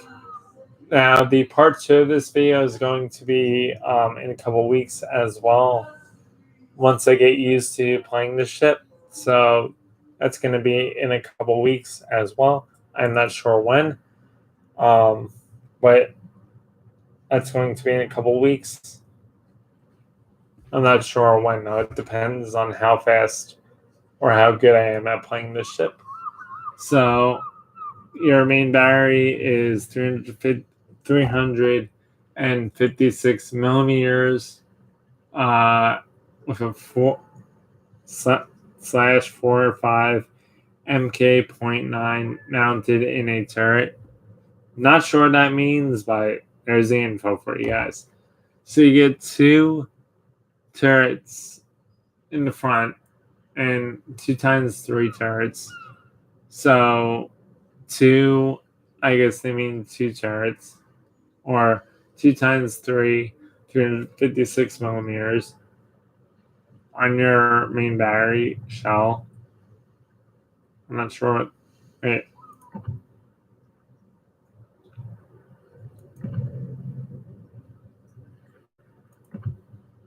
Oh, so they put the individual. Okay, so I'm sorry, guys. So this is a different gun than this is. So you get a bigger MK9 out of this gun than you do with this gun. So this gun is a MK.8. This gun is a MK.9. That's the only difference between these guns. I think that's the type of the gun turret, I think. I'm not sure. So that's the only difference between the two guns on the ship is the MK.9 and the MK.8 9 mounted in it. Yeah, I think that's the only difference I could see on from looking at this. That's the only difference is the MK, which I don't know what that means, but the bigger gun on bottom has the bigger gun on the bottom has an MK.9, and the smaller gun on top, or the less turret gun on top, has a MK.8 in a turret. I'm guessing that's the amount of barrels. I'm not too sure about that. If somebody knows that, can you please put in the comments below? Thank you. So now we're looking at so those are your two main battery guns. 2x3, both had 356 millimeter guns. Both have 300, can shoot 300. Both guns are 356 millimeters. I believe that's the gun type. Let me see. I'm pretty sure that's the gun that you get, right? Yeah. So that's the shell type on the gun. That's the shell type of the gun, or that's the gun itself. I think that's the gun itself is the millimeter of the whole gun or the barrels. I'm not too sure about that, but 2x3. So you get two.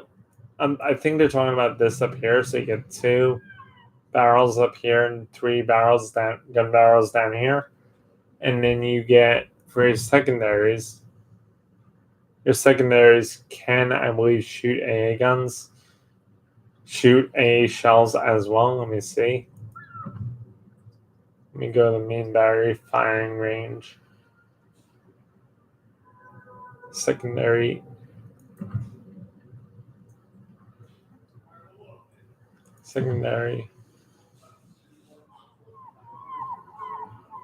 AA. Let me see if the AA guns real quick are.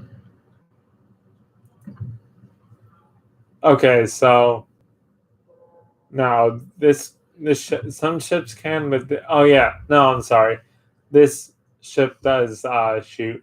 So this is a multi-purpose gun turret right here, or maybe not. Yeah, this is multi-purpose, I think, because, or maybe it's not. I'm not sure. Is it? Yeah, it is. So this gun here is a multi-purpose gun turret. This gun turret can shoot AA shells as well as secondary shells when needed. So your main battery, your main batteries, like I said, is 2x2, 356 millimeters, and the only difference is the MK.9.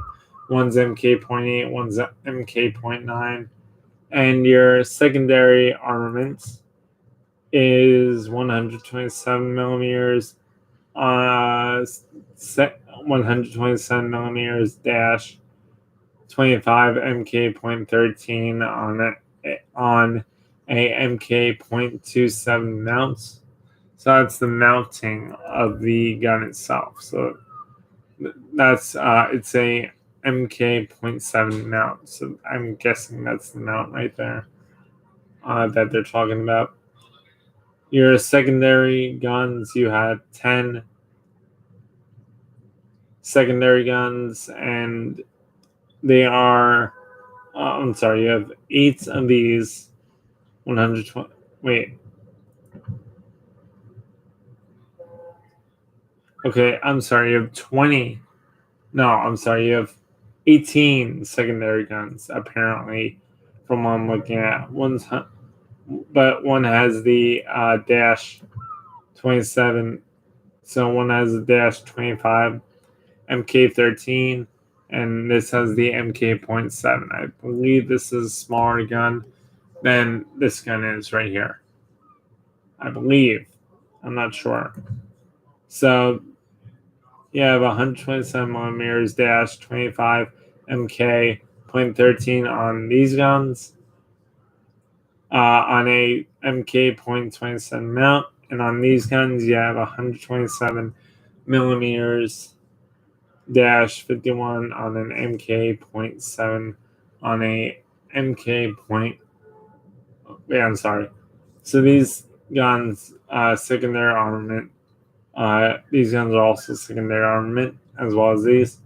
But bomb guns have the only difference is not the millimeters, so I'm just going to show you the difference between these two. This gun has 25 dash 25, where this gun has dash 51, and this gun has MK.13, whereas this gun has MK.7. And on this, it's an MK.27 mount, and on this, it's an MK.13 mount. And your main battery firing range is 17.1. I would probably, I'm thinking about increasing that. I just gotta see how this ship plays. But if it plays like the Arizona and it has the same dispersion, definitely increase it. It may be a little different if you do increase it, like the dispersion, but I would definitely suggest it's not going to switch the accuracy, I don't think, dramatically. So your AA guns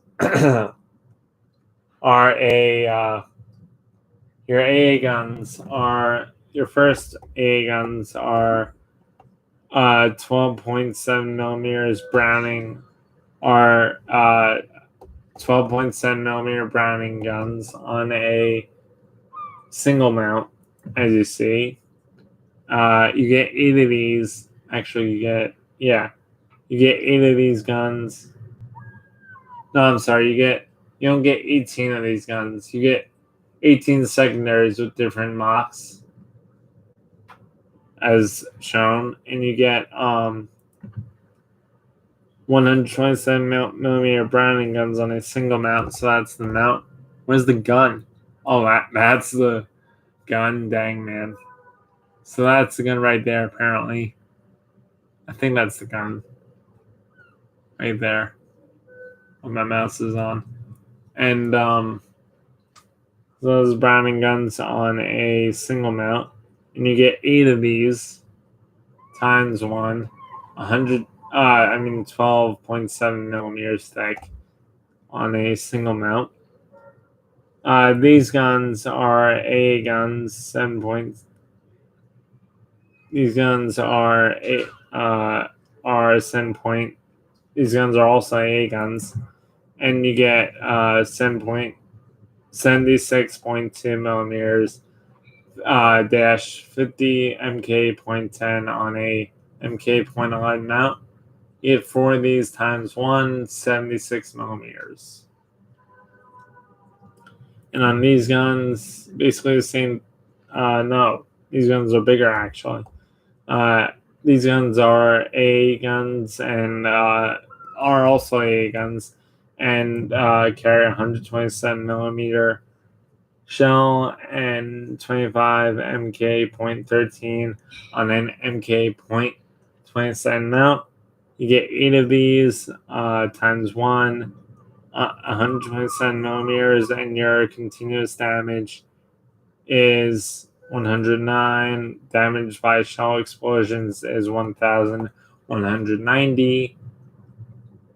Your priority sector, which means if you hit O, your priority sector reinforcement is 35%. And your firing range for these, your AA guns, is 4.8 kilometers, which increases with captain skills. And your maneuverability for the ship is, your maximum speed is 10. 10, that would be terrible. Your maximum speed on this ship is 19.7 without the speed flag. Let me see if I have a speed flag for you guys to put on this ship. Do I have a speed flag? Or a speed signal? Yes, I do. So I'm going to put that on this ship. So your maximum speed is 20.7 knots, whereas if you take that off, it is 19.7 knots.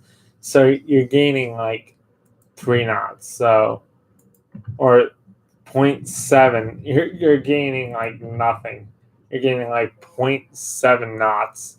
You're gaining like 0.3 knots when you add the speed Sierra Mike's speed flag on this ship, as you just saw. Your turning circle radius is 610 meters, 610 meters. Your rudder shift time is 13.4 seconds. So that means your rudder can shift from fully shift from one side. So if you're like turning right, left, it will take 13.4 seconds for that rudder to shift in all the way or shift fully.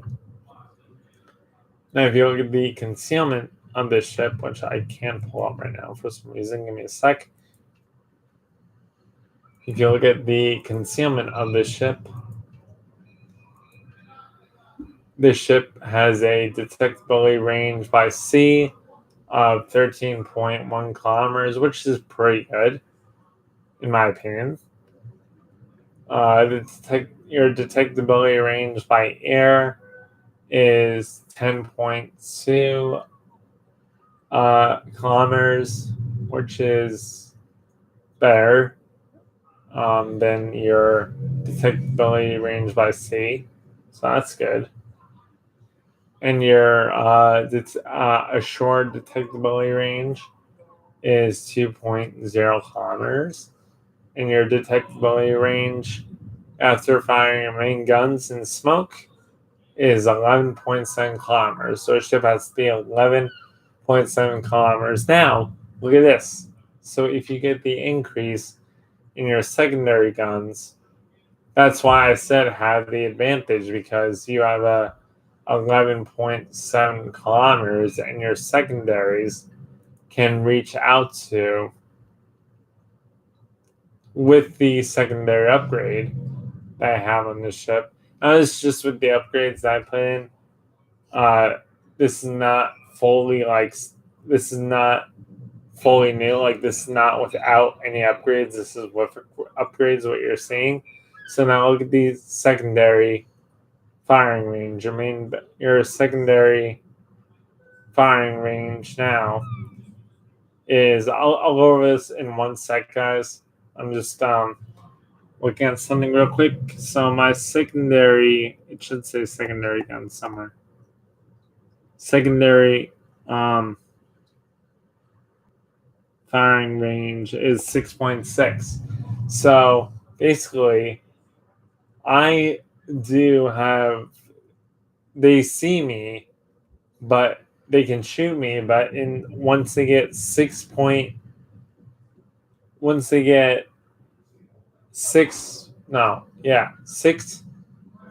something, I think it's 6.6 kilometers in, once it goes 6.6 kilometers in from this,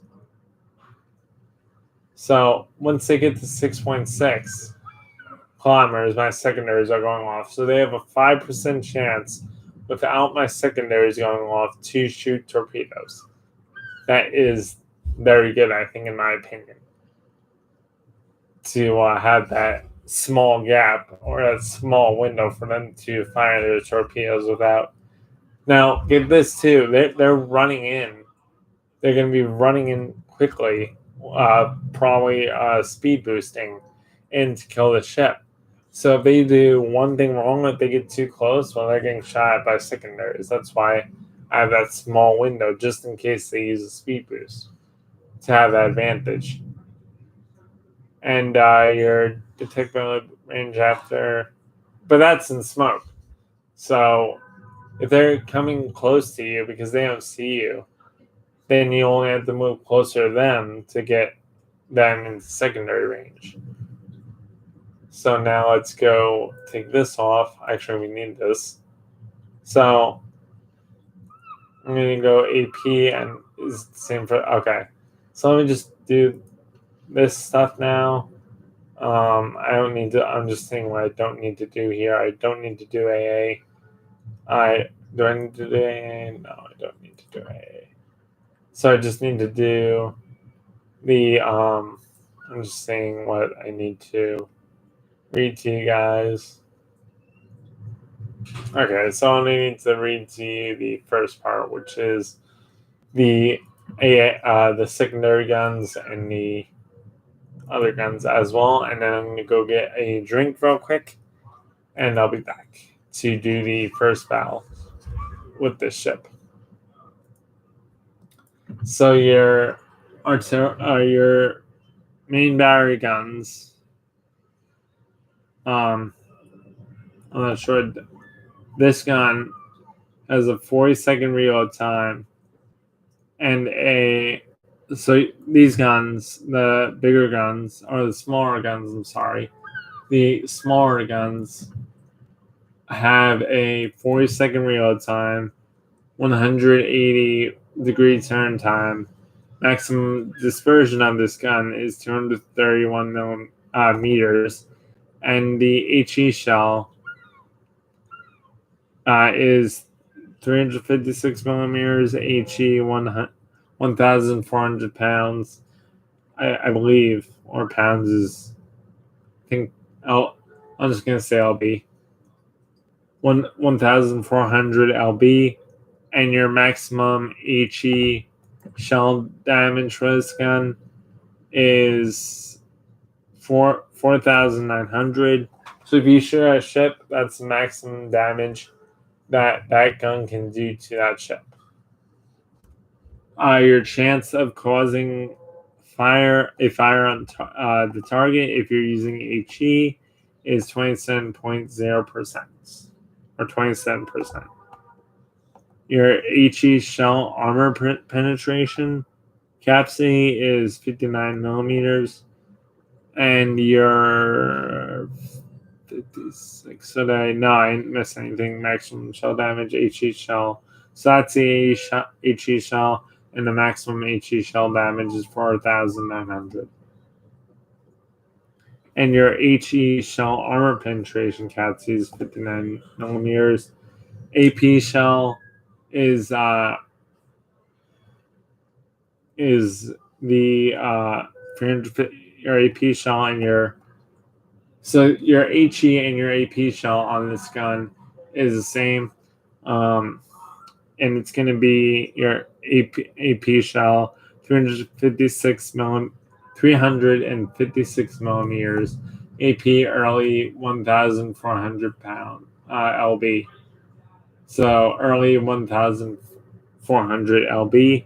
Your maximum range of this main battery gun, of the smaller main battery gun, or the less turreted, the main battery gun that has the less turrets on the ship, your main battery firing range, or your maximum range, maximum AP.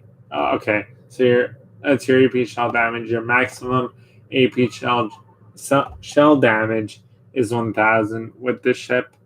With that gun, your maximum AP shell damage that you can get is 1,000 or 1 million. No, I think 1,000. I think that's 1,000. Yeah, that's 1,000 because 1 million would be death.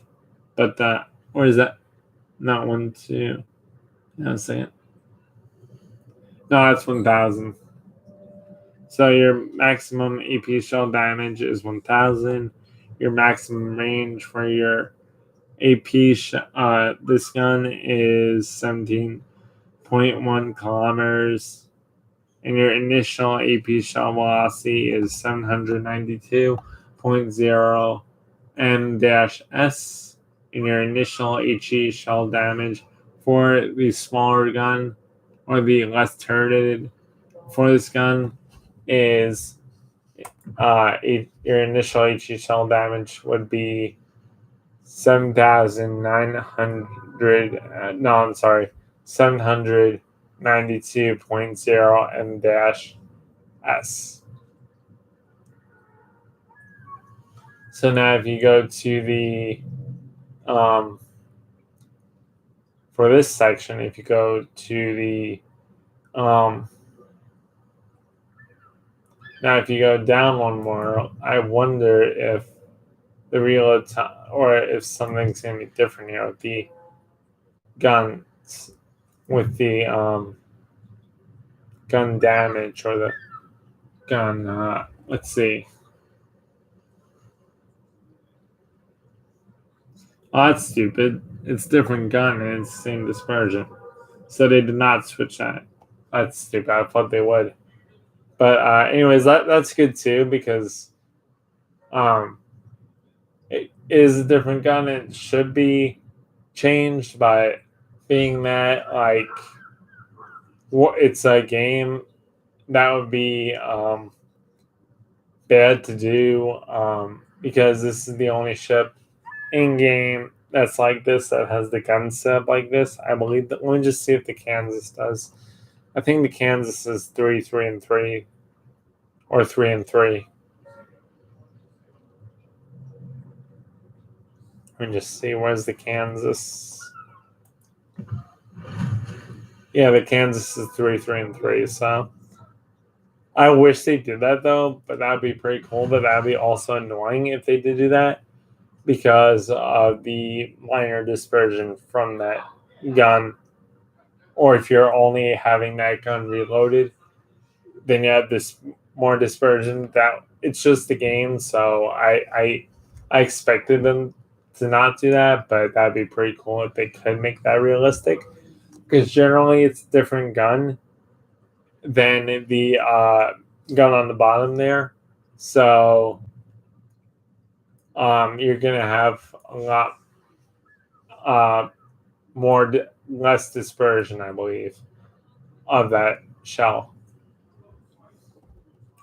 So the bottom battery guns are the guns in the bottom here. Now we're talking about this bigger gun with more turrets. Is same reload time, same traverse, same maximum dispersion, same HE shell, same HE shell, same HE shell, same maximum damage. Basically same everything. It looks like. Yeah, that'd be annoying to actually do that, but I believe either I'm not sure. I gotta do more research on the ship, but it was definitely it's definitely changed. It probably would be definitely a little bit different dispersion. I think it looks like it's the same gun, just one less turret. But I think it would be changed. I'm not sure how guns work. In when you have it like this, but I know like they were having issues with some guns, with some shits with the gun barrels being too close and locking the other some reload, or they're having some problems with some guns, not with this class of ship, but with other ships, like the gun barrels actually locking each other, or causing one gun to be one gun to not fire because it was too close to the other gun, or something like that. It's something like that. I got to do more research on it when I get a chance, or but I think it's the same thing.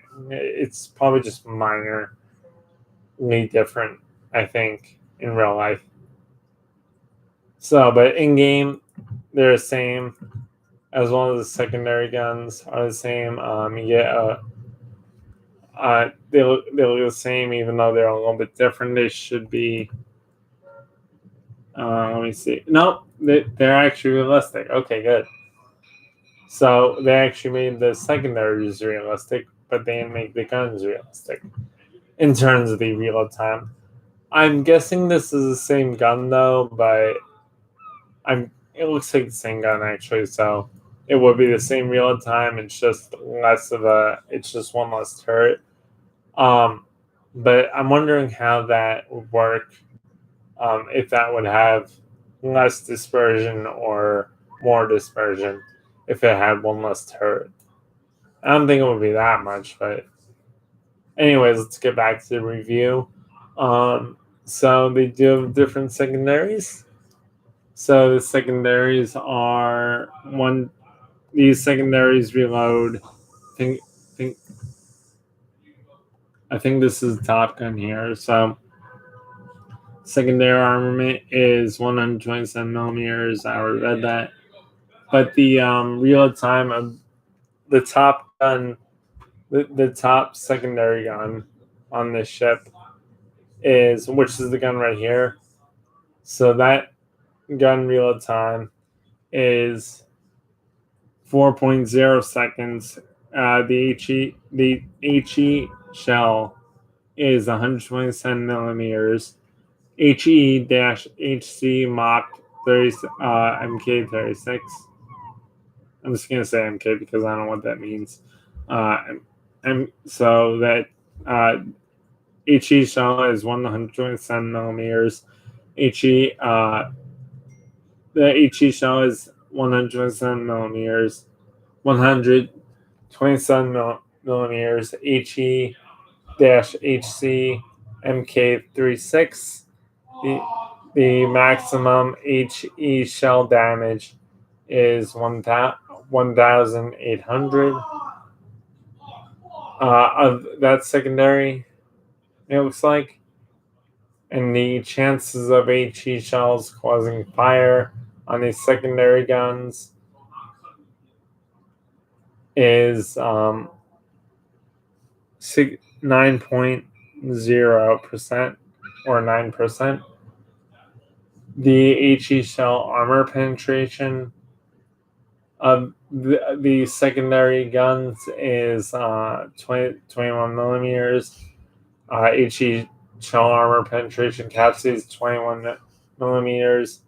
The maximum range is 6.6 kilometers, and of that secondary gun, and the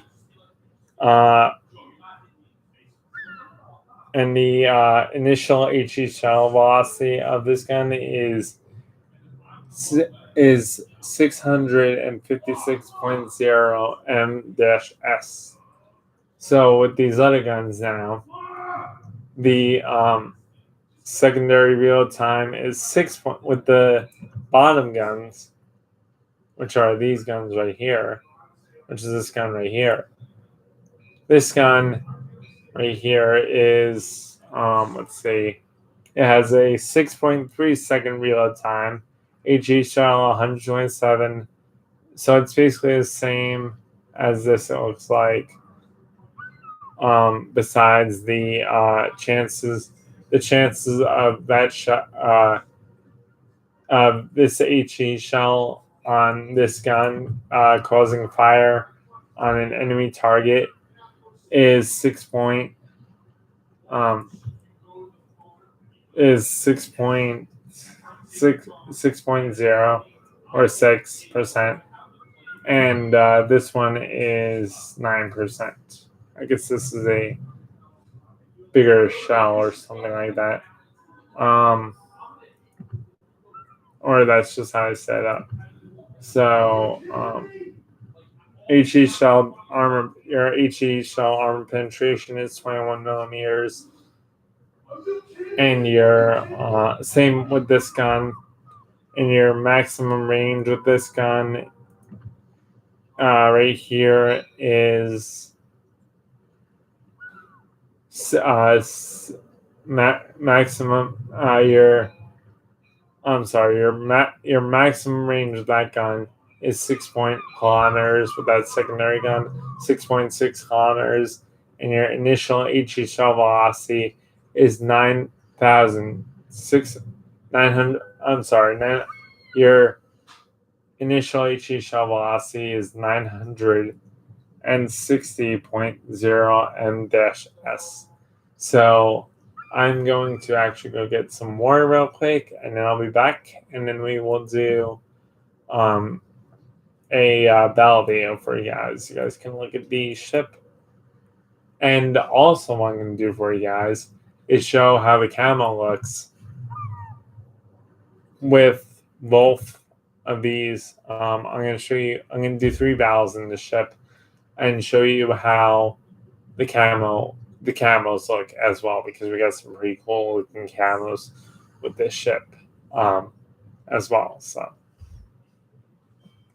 I'll be right back.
All right, let's do this. All right, guys, I'm back. Let's do this.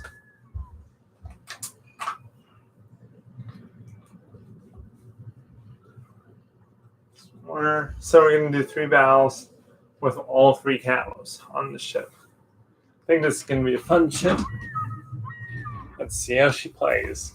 Now, I'm not going to do different battle styles just because there's really not different. There's really not a different battle style that I know of with this ship. I think it's just like how you play the Arizona. So I'm going to play her like I play the Arizona.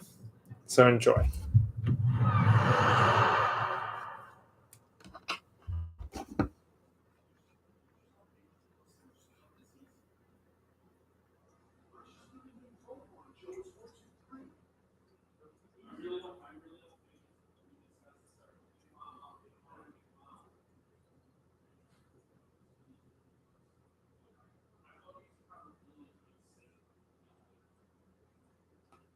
So I think it's only pretty much like the Arizona kind of battle style. So I'm going to play it like I do the Arizona. And a perfect map, actually, to show you guys the range difference.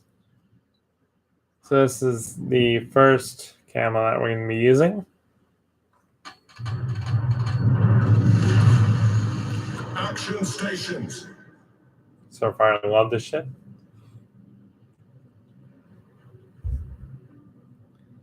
So my plan is to stay on the right of that circle there so that capture point, I'm going to stay on the right side of it and shoot from there.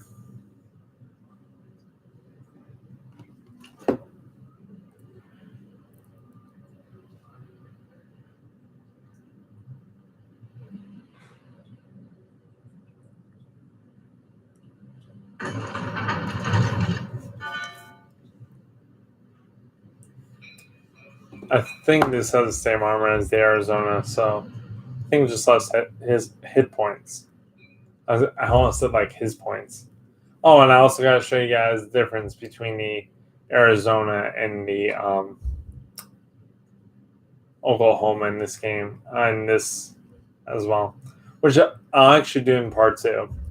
So I have more information about that. I'll actually do that in part 2 for you guys. Enemy force detected.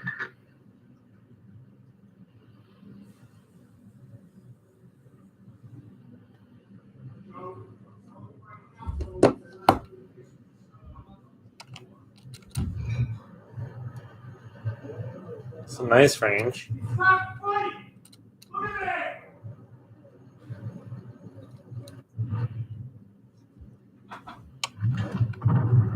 So nice range on the gun so far. So I see a destroyer coming towards me, and my first shot in this new ship. That was an HE shot. So a little bit different dispersion with full broadside, but compared to the Arizona, but not that much. Actually, that wasn't full broadside. That was angles. So a little bit different dispersion. I'll show you guys an AP shot on the Koenig. And that was just a guess. So, I mean, I could shoot it again to show you guys, but I won't, actually. The guns sound different too, I think. So this is fully broadside.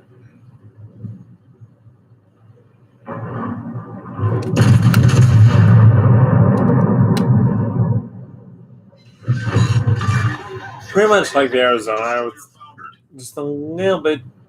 I think it's pretty much like the Arizona, just a little different. Looks like I got hit in the front here from something. I don't know what that was from.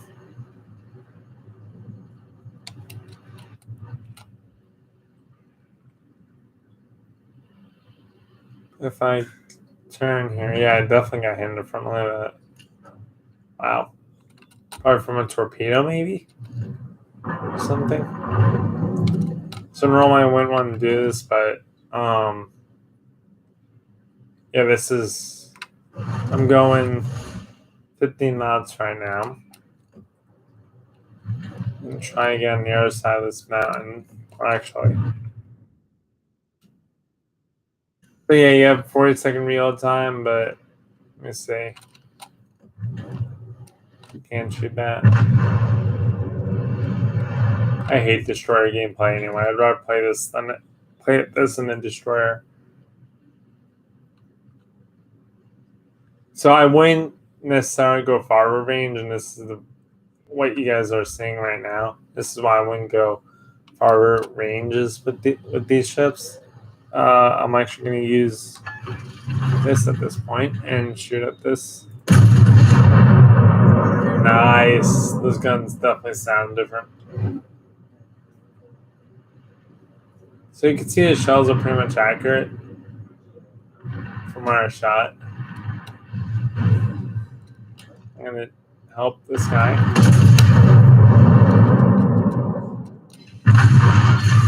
Kill. Enemy battleship destroyed. Cool. Team is taking the lead. You can see why that anchorage died when you went broadside to a ship like this. These ships just rip through broadsides. Love that gun sound, man.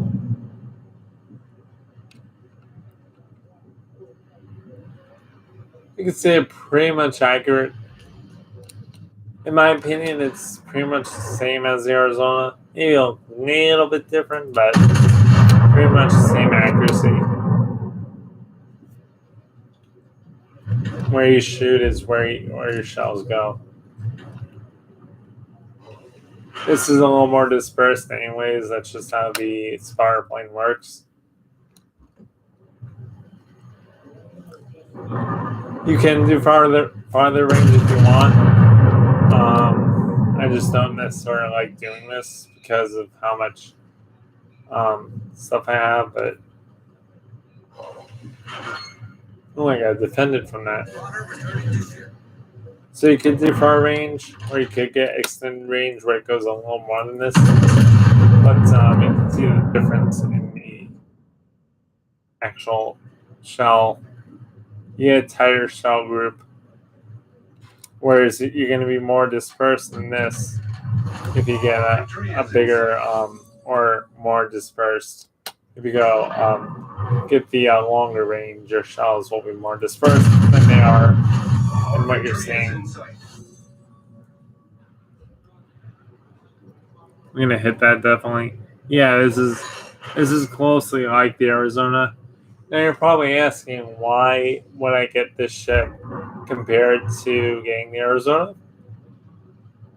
If you are asking that, what's the difference between the Arizona and the Oklahoma? Newness. So basically your chances of getting the Arizona compared to your chances of getting the it's more competitive. Basically the ship is more competitive than the Arizona.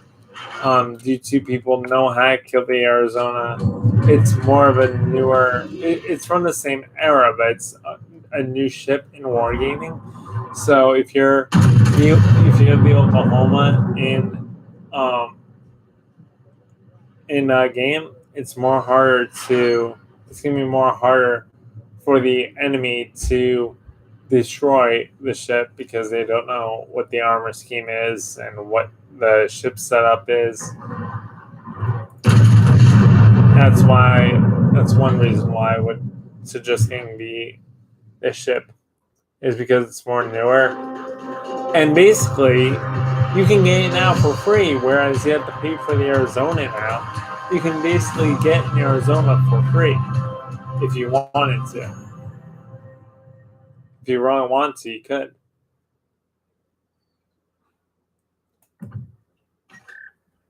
So now you're probably asking, well, what if I do want to get the Arizona, why would I not want to get this ship? Well, this ship I think wasn't destroyed. Yeah. Did you want to eat something? No, Mom. You're sure? Yes, Mom.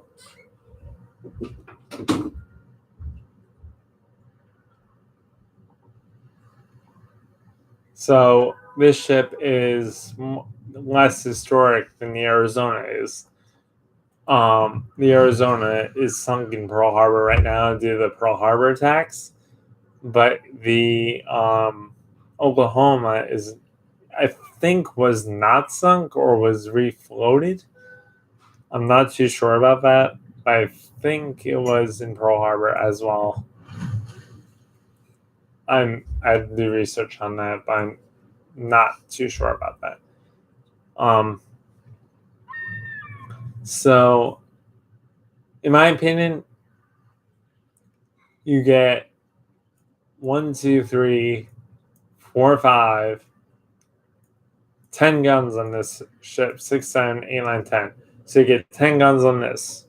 Whereas with the Arizona, you get 1, 2, 3, 4, 5, 6, and 12 guns. So you get 12 guns on the. You get 2 more guns on the Arizona. Gun barrels on the Arizona. Then you get 1 more gun per turret. So you get 1 more gun barrel per turret. per the two top turrets than you do with the Oklahoma. But the Oklahoma is considered a free ship now. I mean, it you can get it now for free. So why would I want to pay for an Arizona when I want to buy the Oklahoma? It's just basically a preference, honestly. To me, these ships are pretty much the same. I might say that differently in part two, but these ships are pretty much the same. And let's check it out. Actually, being that while we're here, and we only have two more battle videos left, so let's check out what's the difference between the Arizona and the Oklahoma. Let's see. So survivability 57, so you get more hit points, but not too much. The Oklahoma has 48, so you get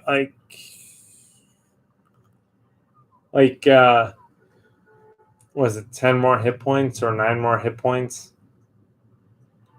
9 more hit points on the Arizona than you do with the Oklahoma. And then what's the so you get 9 more hit points than the Oklahoma. You get it changes. You get 18% on this, whereas this you get 37%. So 18 torpedo protection compared to 37. Main armaments 8, 9, 8, 19, 8, 9, 9 mounted on a. So on these, it's different gun, which they count. So they count that it's a different gun. On this, it's the same gun, so they don't count that. So you get a different gun, which is cool. I think it's the same real time. Yeah, it's the same real time, but you could potentially shoot if you want to, and have two guns, which is kind of okay. So basically, one thing is if you have the gun and you have the gun, and you want to. And you mess up on firing with the gun. So you fire one shot, you hit the target, you fire it again. Your reload time is going to be off compared to all the guns unless you wait for all the guns to reload.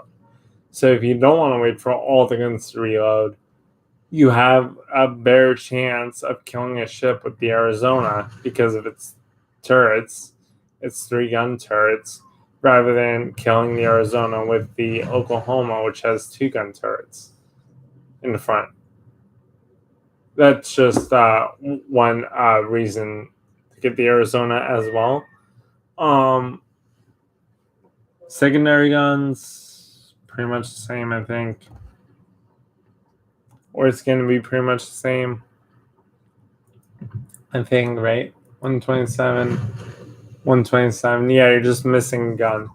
What you're not missing a gun. What I mean is it's not a different gun in the and it doesn't shoot a. It's not a different gun, and it's on a different mount or something. Yeah, it's an MK.9, whereas this is an MK.8.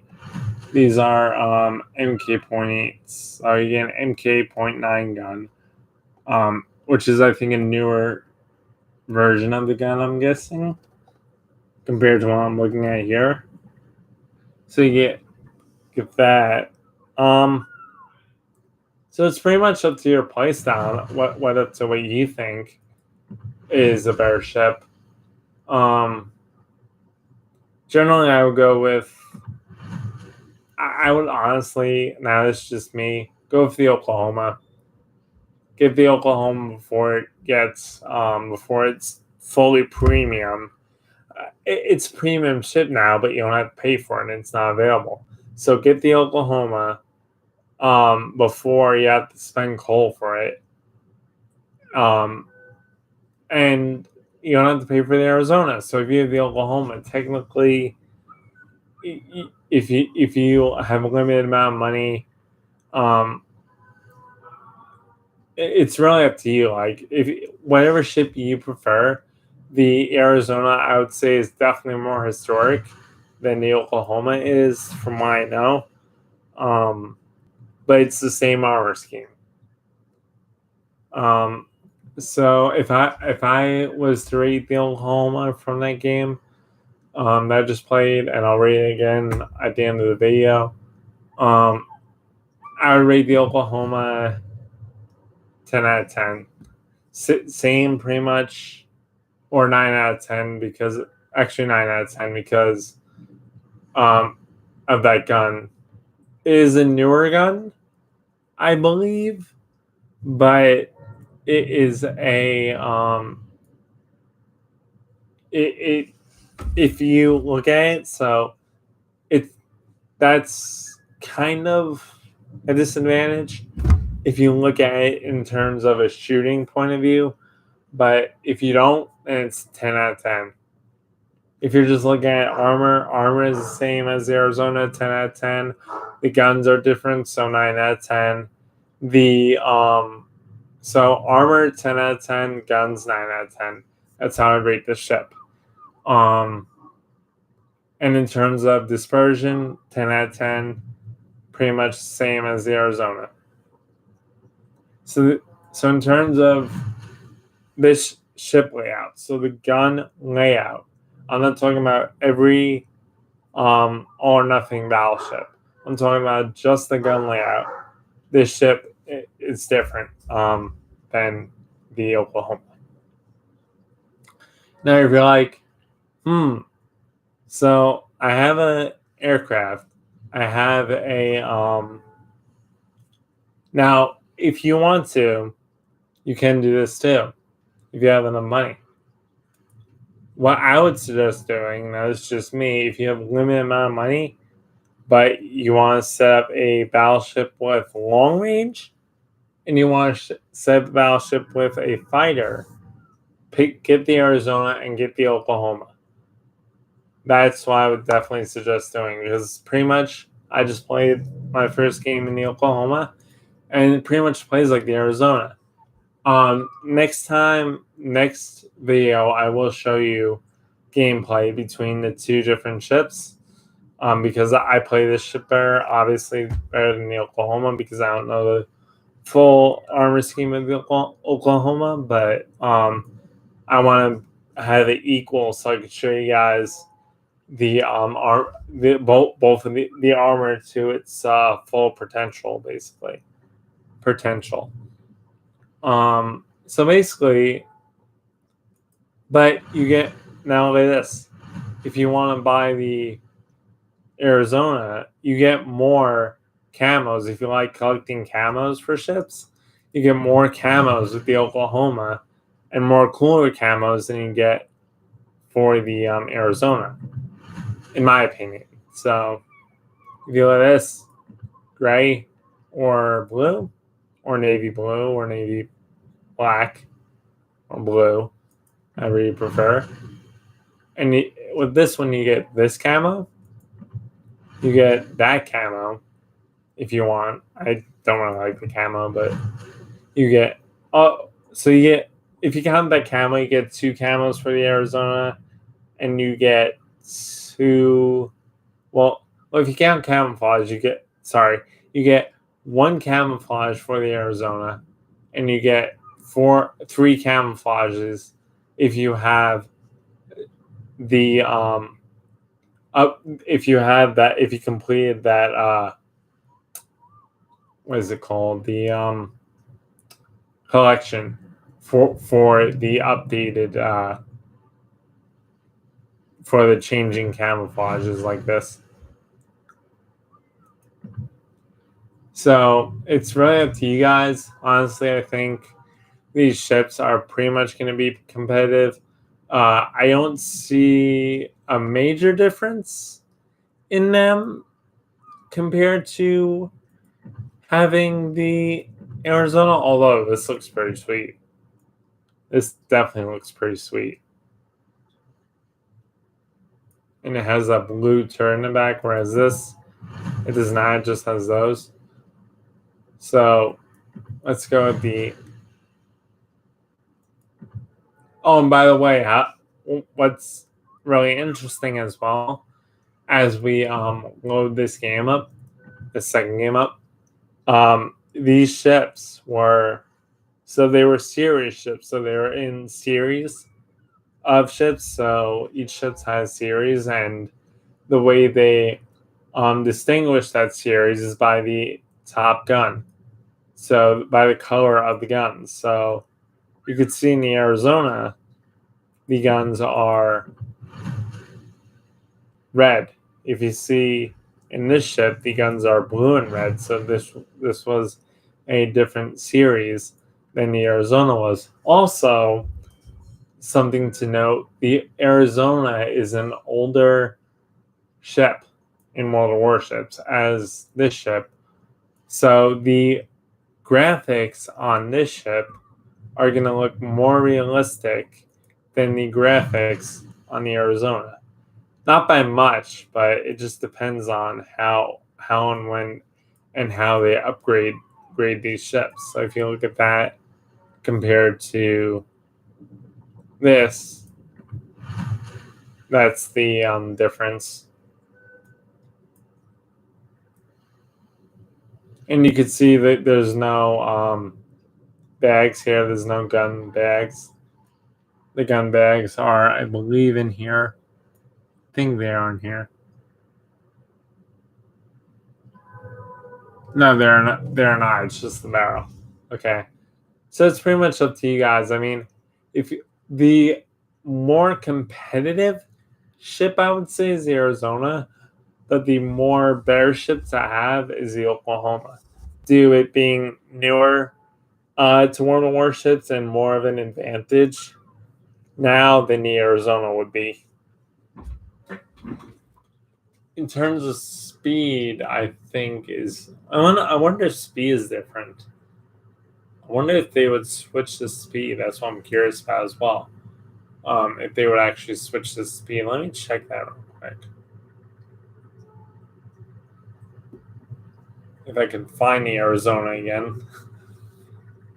I'm not going to go fully into what difference, and I'm just going to play games in this because in the next update I'll show you the difference.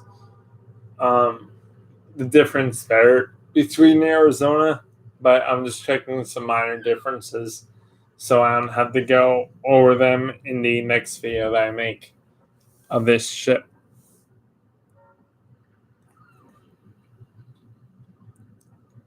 So let's take a look at the gun, I think, or the dispersion of the gun or something like that. I forgot what I was gonna. Oh, oh no, some sort. I forget. All right, no worries.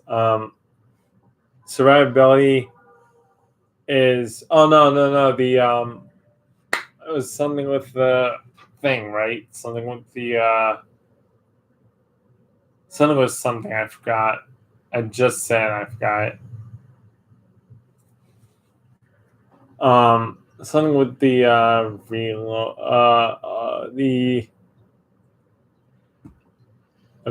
time or something with the gun or something. I forgot. So I'm just gonna show you more stuff with the Arizona, like more differences in the next video, so I could show you a better gameplay of both ships. So right now, there's 2 battles left. With this camo, there's gonna be one. And with this camo, there's going to be one just to show you how cool the camos look in World of Warships. So basically, you guys can end the video now if you want, or if you want to see how the camo's looking now, keep watching.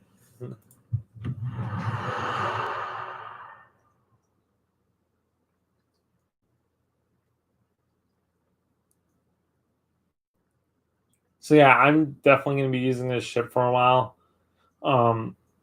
just because it's a newer ship, and so I can get used to the armor scheme. So you guys will see me in co-op on this tier for a while, if you find me in game.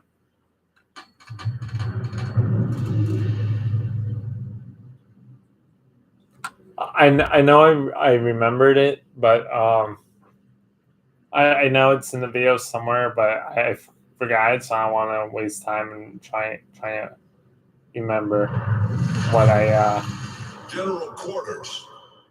forgot to tell you or forgot to show you.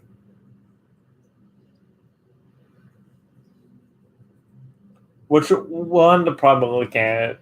Anyways, I'll probably go back in the video anyways before I make the part 2 and see what that actually was that I wanted to show you guys, and show you guys that in part 2. I just don't want the video to be extremely long. So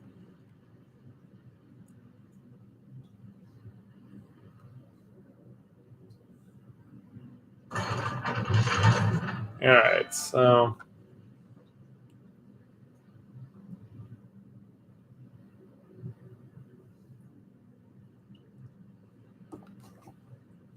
let's see, we're going to do the same thing. We're going to throw us for Otaka. Not too far, though, because we do have the armor, so he's going all the way over there. We're going to go here, actually. Go in more closer to the enemies. Just because we have more armor than he does, so we can do have a better chance in killing stuff, blowing up stuff. I'm so glad I got this ship. It's so much fun.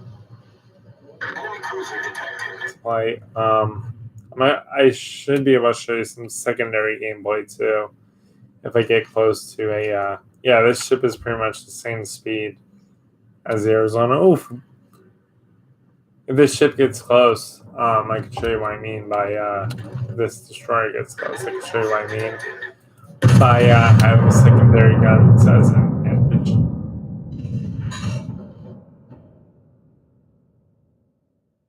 If it does end up getting close to me, I don't think it will, but there you go. So that's why I say having secondary guns is an advantage, because you can see my guns are reloading in their 20 seconds. So if this destroyer was coming towards me, I would have that have a higher chance of hitting it with secondaries and then blowing up with one shot, rather than it coming towards me and not having secondaries at that range. So I just wanted to show you guys that.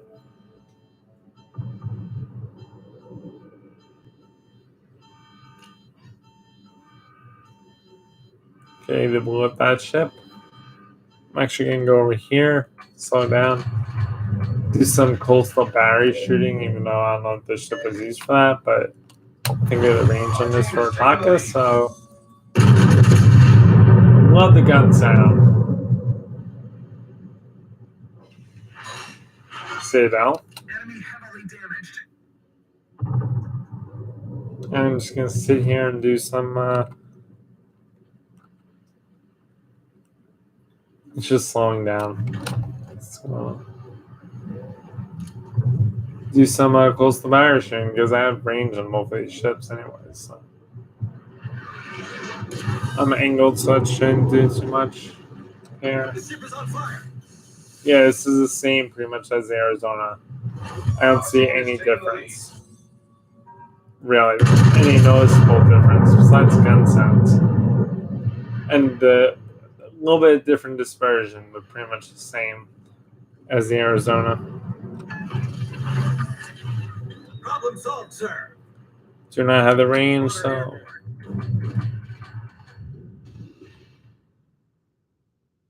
I'm gonna go over here. I get the range. There's another Oklahoma over there too.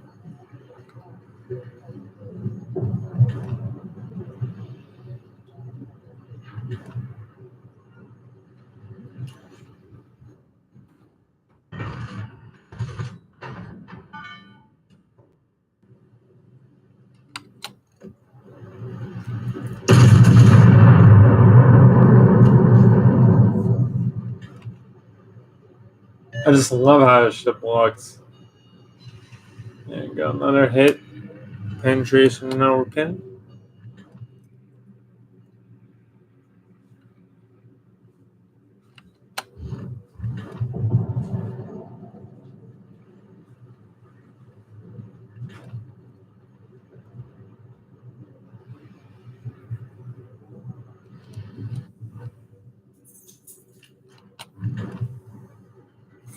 You guys could see a penetration shot in the Oklahoma.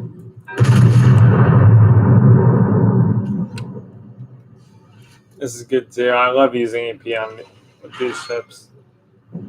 So it hit the torpedo protection, so I didn't get damage for that, but I did get damage for that penetration.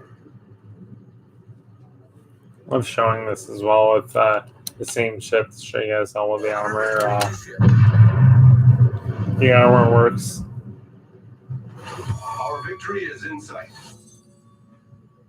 When did I think it was the armor I mentioned that was the same or different.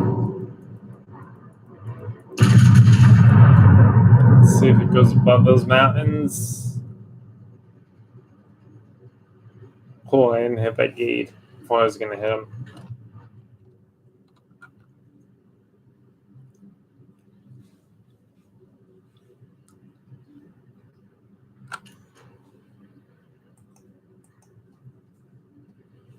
Now, the reason why I have faster turning now is because I have that on my mouse. I have a faster, I can make my cursor faster or slower. So that's why I can do that now. It's just that if you have that on your mouse too, while playing one of the warships. Die, you stupid thing. Oklahoma. So now you guys can see. So it does a lot of damage, but it still does damage, but that was plus my damage. I hit him. So that was torpedo damage plus gun damage. So pretty much, it's not too much, but it is still able to. But I saw that too. I think you could see torpedo damage as well. Let's go and kill this thing. So it's really not. I mean, these are not crate burning ships. They're basically for fun, I would think, or from what it seems like. Oh, almost had him. So I got to show you guys that as well. So that's good. So you guys get to see that torpedo thing. And that was torpedo plus. So you don't want to go fully broadside, but you want to go enough broadside to get the enough broadside to get at least a couple torpedoes to hit that armor belt. Now he could have I think a good majority of the torpedoes went against there, but I think these are I think this is the camo that I'm gonna use the most. Honestly, the one that I'm gonna switch to now. It looks so freaking sick. Look at that black camo. Or that dark navy blue. I think that's the dark navy gray. Yeah, it's dark navy gray bluish camo. No, I'm sorry. I think this is the realistic camo compared to the camo that they give you. So this is actually, once you get this upgrade, this is what they give you. This is what they give you. This is more of the realistic camo on how the ship would look if you were to, in real life, the camo plus I'm not sure if it was this color, but I'll actually look it up real quick and see if it was. Just give me 2 seconds.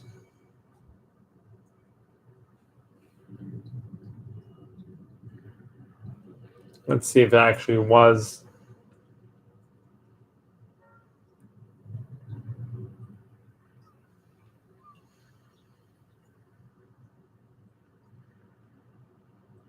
And this battleship is BB-37. And this ship was built in New York. Wow. USS Oklahoma was built here in this port. Or it was built in New York, which is pretty cool. I didn't know that. Yay! Cool. I got another New York built battleship. That's really cool. And that's the port diamond right now, the New York port. So that's really cool. And it was built by the New York Shipbuilding Corporation for the United States Navy. And I'm looking into it now. Oh, I might actually link something in here too.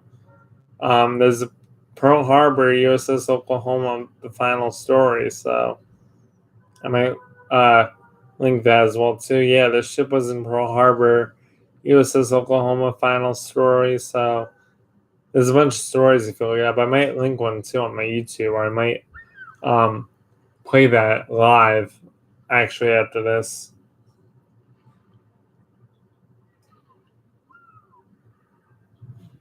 Okay, so it looks like the or I may do that next week. Actually, I may play that live. That's what I may do, and then I may do the second part next week or the week after that. So looks like the USS Oklahoma. Man, that thing had a high.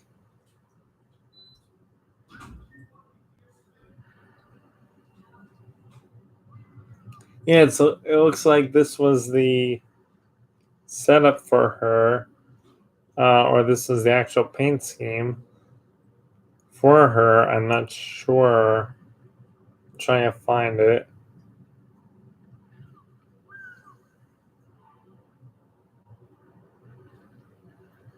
She's definitely sunk, but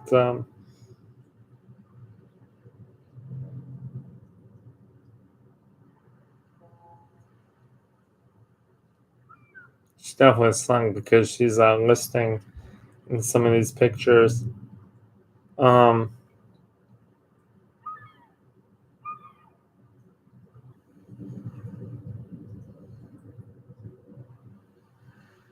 So USS, a little information about the USS Arizona and the USS Oklahoma. The USS Arizona was BB-37. The USS Oklahoma was BB-30. No, I'm sorry. The USS Arizona was BB-39 or Battle Brawler 39. The USS Oklahoma was Battle Brawler 37. So the USS Oklahoma was technically built before the USS Arizona. I think, from what it looks like. From what it looks like, this was the main color scheme. From what it looks like, on the Arizona, this was the main color scheme that they had. Let me see if I can type in camo. I'm gonna definitely do it. So next week is gonna be a video. I'm gonna share a video live on YouTube. And then the week after that, I'm going to do part 2.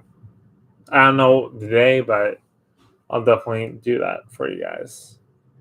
Or you guys could look it up yourself, too.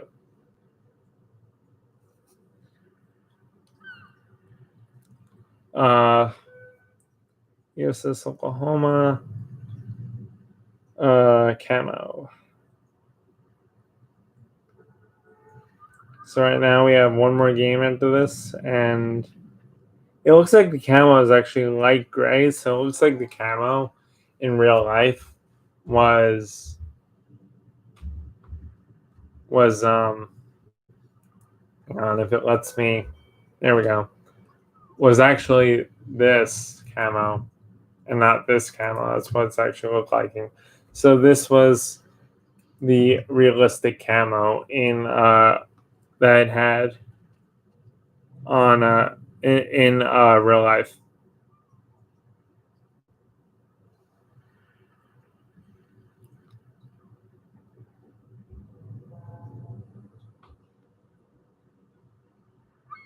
Yeah, it's all gray. It's not. There's no black camo. There's no. Not that I know of. I'll let you guys know if there's a different camo for it, but let's use this last camo. And then we will call it a night for the stream.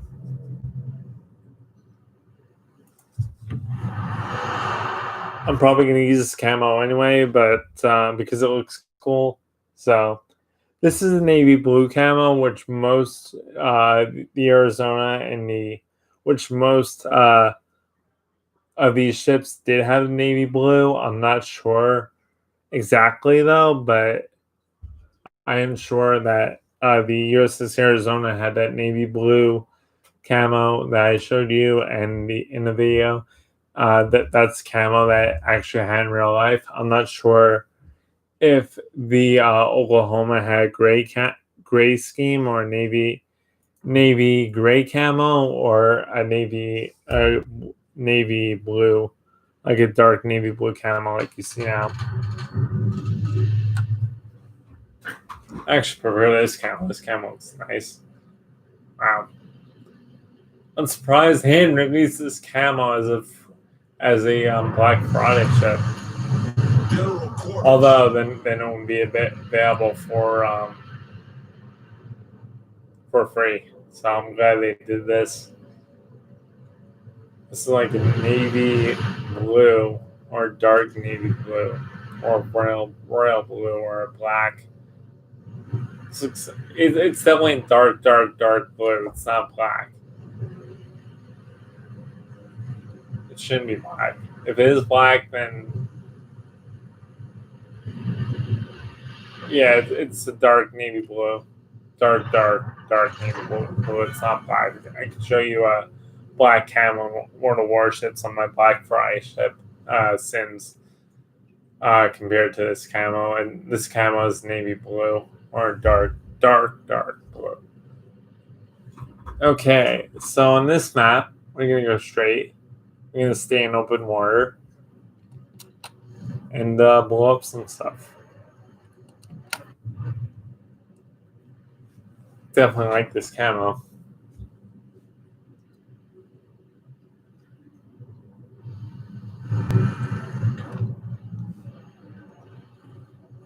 They made the other camo for a reason. You guys can look into that. But they made the blue and gray camo for a reason. But I don't want to know what reason that was. So you guys can definitely look into that. But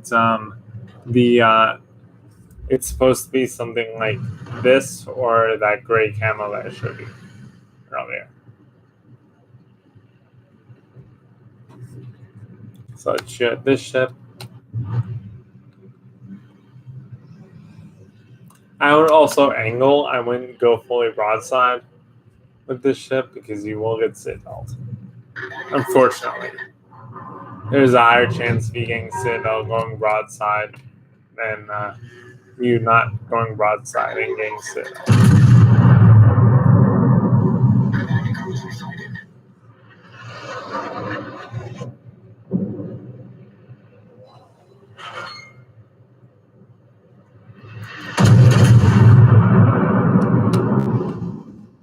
Yeah, I would definitely recommend getting this ship. It looks really cool compared to the Arizona. And you get this cool black camo with it too.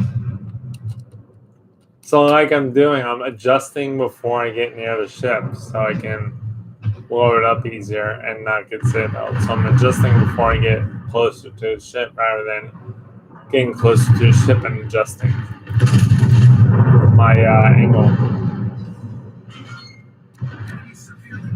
And that fire you saw was from the secondaries. That was not from my main guns.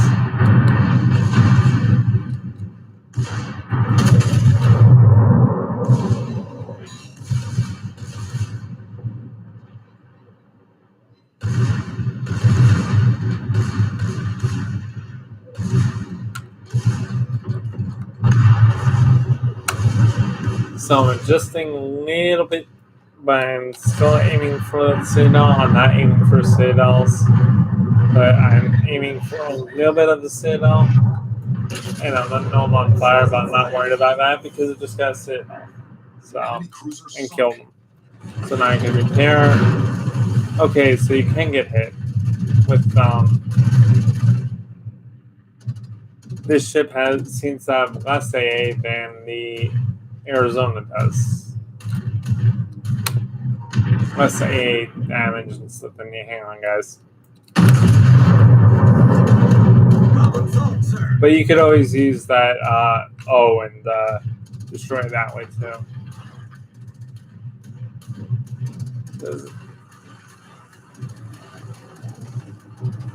Yeah, okay, so you definitely want to use AA guns. I might switch that actually. But again, not every game is going to have a carrier in it, so it's really up to you guys. But I would highly suggest if you're thinking of playing this ship on random battles, definitely get AA upgrades for the guns. It's definitely going to help you destroy those planes more. But if you're not, then stick with secondary guns or traverse speed.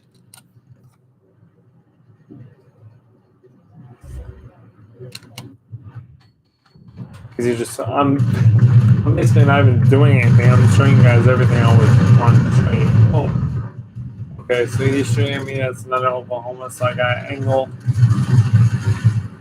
and blow them up. Hopefully, and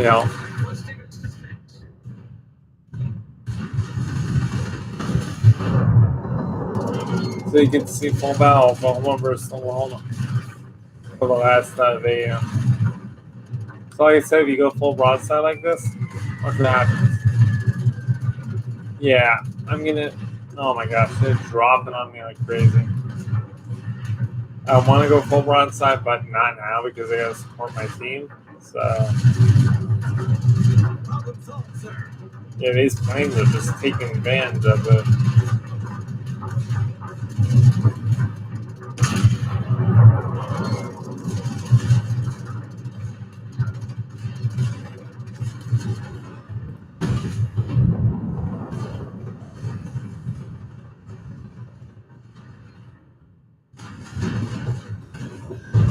There we go. There's basically a battle for you guys and why you should have secondaries compared to not having module upgrades. There's another ship that's over there.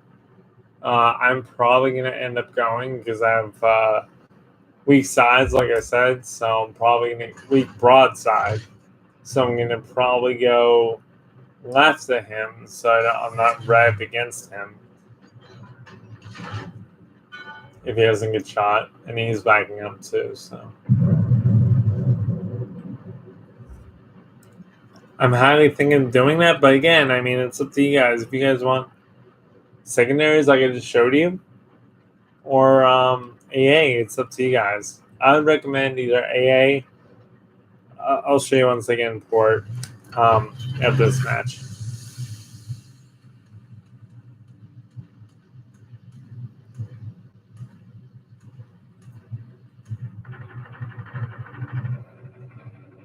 Where are they?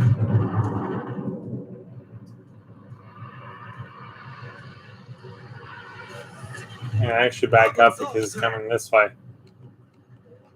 He's coming to get me. So I'm going to blow him up before he does.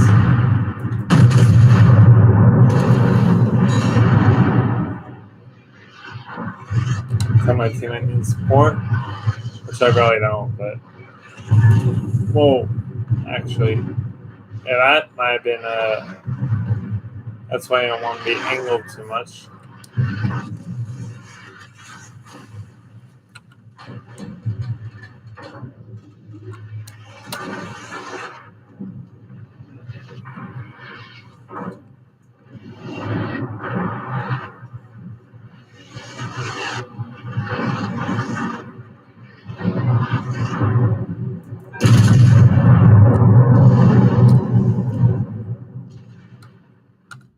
Okay, heal.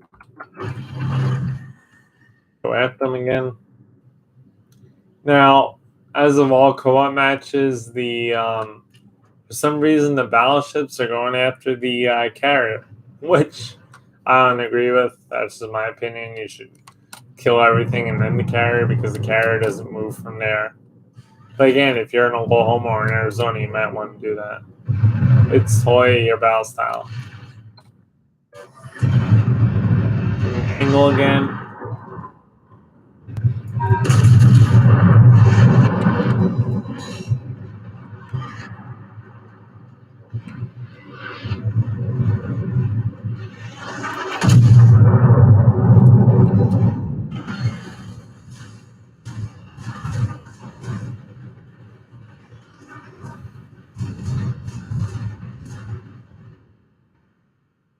These secondaries are going off on this ship.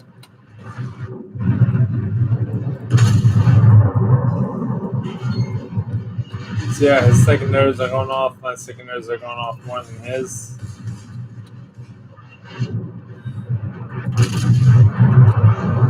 The ship is on fire. I think somebody else destroyed him.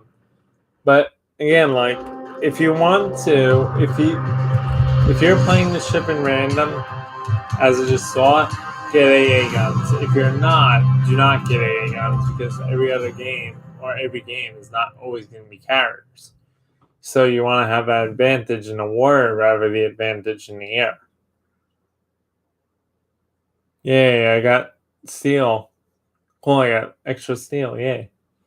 I need extra steel. Oh, and by the way, I'm going to be reviewing Shikishima pretty soon. Well, not soon, but probably in January at some time, I'm thinking. So, yeah, if you're